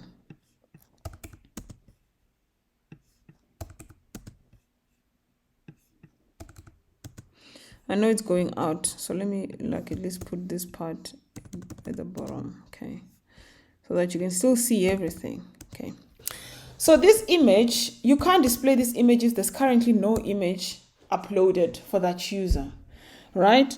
So what we unless if we had specified a default, all right, or if there was a file in there. So what we need to do here is that we need to have a conditional display here. So we're gonna say if we're going to check for something, and then if that is true, we will then display it. Else we will display something else. Okay, else, in fact, let's say there's no else. Okay, let's just say and if for now. So we put this in an if statement. It only displays if the profile.image, if there is a, you can check for this, if there is the profile image.name. So you can check using the name. If there is a name under this profile image, then you can display that. Otherwise, you don't do anything. So otherwise, it will display nothing. But actually, what you would want to do is maybe display some sort of default, some default, maybe just like, maybe the letters, their letters, like their, like you can check their first name and the last name, which they do in a lot of apps. We'll do that maybe later in the tutorial. Clearly not today. There's no time for us to do that now. But at least this should get rid of the error, so we can continue to do what we want to do. So we're gonna do the git add.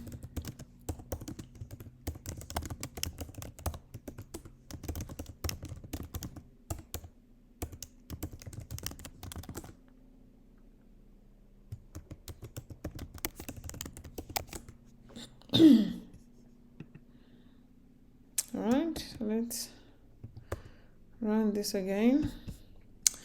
So this time we see nothing. Yeah, we see nothing. So basically, profile details, it will ask you upload a profile image. Okay, so let's choose an image to upload here. Let's use this image of me. All right, so I've uploaded that image called Bertha. Let's save it.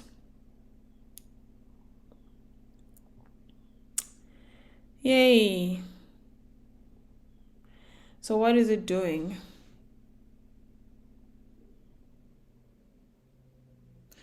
It's showing there's something there, but where is the image? Oh, I know. Yes. Yeah, one last thing we need to do. So the reason why it's doing this, it's because of some settings. There's some settings we need to have inside of our urls.py. So let me just double check this. So if you go into our URLs inside of Karabo, I tend to forget this all the time until I have to upload my first thing. Yeah, inside of here, you need to say if the mode is debug, you need to show it how to access the the folders and so forth. So let me just find that code quickly. Okay, so if you look at inside of the settings, inside of the URLs, the root URL file, not the one inside of the applications, the root one which includes the other ones. You need to include this at the bottom. You need to say if settings is debug, and then you must make sure you import settings at the top. So import settings from Django config. So if you are in the debug, you need to add a URL pattern for static media URL, okay? And this media URL, you must make sure you have defined it is inside of your settings file. So if you go into the settings file and you search for it, you need to have defined it in here. All right. So I have defined my media URL as uploads. Okay, so then it's gonna look for that, and then it's gonna save the stuff in there. All right, so as long as you have this done, then we're gonna save this again, and then let's test it.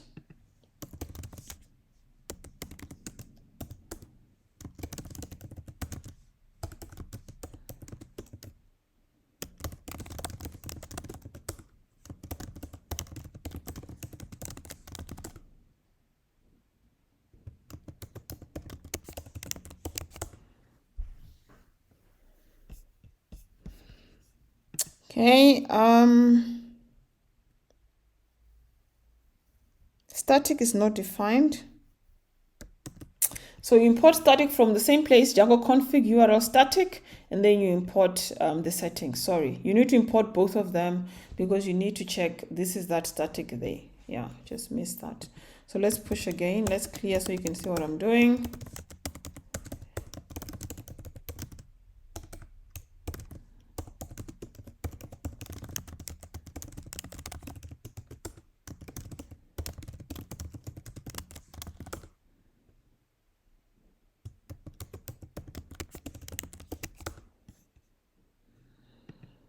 Okay, so you're good now. It ran. So I'm going to refresh this page again. And this time you can see my profile picture. Okay, so we're going to double check again this works. Let's put in a different one. Let's change that one. Let's replace it with this default logo there, and let's save it and see. There you go. It has changed again. So basically now updating of the profile image works. And that means that you must also, the only thing that's left is for me to replace it there and there. Maybe I want to put in my user and my names as well there, all right? So let's put it, let's go to our profile, all right, so I'm going to close all of this, and we need to go into our templates and into the dashboard template, all right? So there are two places we need to change the profile image. So it's over here. It's over here. It's this one, the rounded circle there. All right, so this one, again, it needs to be the user. You always have access to the user. Okay, profile image dot URL. Okay, so the user dot profile image dot URL. And again, remember to do the test. Okay, so you need to double check if this exists. All right, if this dot name. All right, so if this dot name, you show that. Else, let's show the default. What was there before? There are two places with the profile image. So the default is going to be this. So I'm going to just copy that. All right, and I'm going to paste it there, and I'm just going to copy that, profile image there. And later on, you can like find a nice default image, which means that every time someone now creates an account and they haven't uploaded their profile image yet, it will show that default one from the static folder, right? And if. So every time somebody comes to create an account and they haven't created a profile image, they haven't uploaded a profile image, it will show that default avatar, And then if they create an account, so let me just, do the same thing over here. So if user.warawara, we're going to put that in there. Then we're going to copy this and we're going to paste it in there. And then we want to show this instead, not the avatar. All right. And then we can do else. Then we can do end if again. All right. So if there is a profile image uploaded, we will show that profile image. Otherwise, it will show this default avatar that sits inside of the the avatars inside of the main whatever. And you can have a look at these avatars there. So if you look here, and where's this place? Where's this location? So inside of static, I think it's main, it's IMG, it's avatars. Let's see. Can we make these bigger as icons? Right. So it was showing the default, which was 1. I'm a lady. I like to show 6. But it's up to you, really. You can show anyone. So maybe you can just leave the 1. But you could like change this to the one you want to be your default, or you could upload your own. And maybe you want to upload something that is non-sexist, something that is, if you're a guy or a girl, you won't, feel bad about it. So people, when they come into your app for the first time, before they upload an image, there's something that displays there.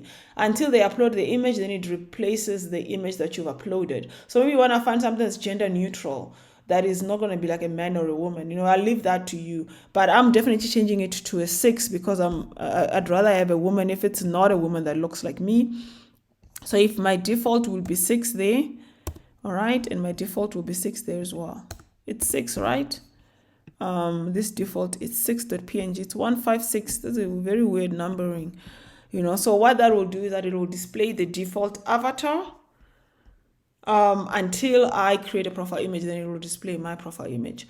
And then there was this other one. We had a name here, semi-bold. Let me see what was in the original before I deleted it, because let me view page source.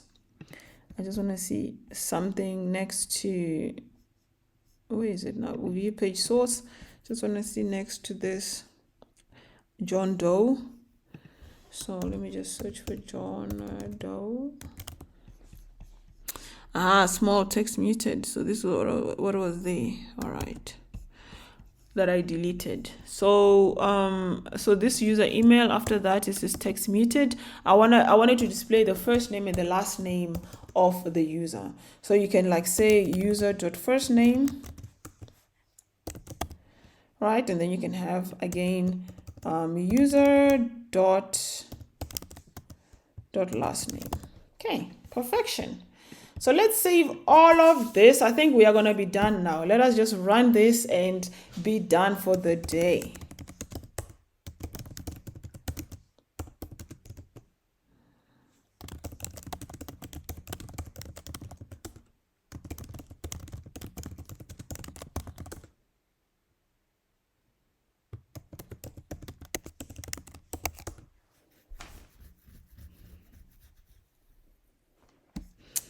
Okay, so let's refresh this. All right, and let's rerun it. And refresh our page, not this one, Carabo.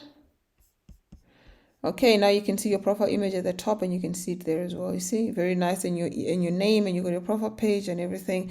And if you came here and you chose a different file, let's say you wanted to go back to that one and you saved it, it would also change here and change there as well, and your profile image change. And I think with that, I'm going to say thank you very much for watching, and we are done for the day. We will continue next week with the blog topic generator finally. Okay, so let's talk again next week.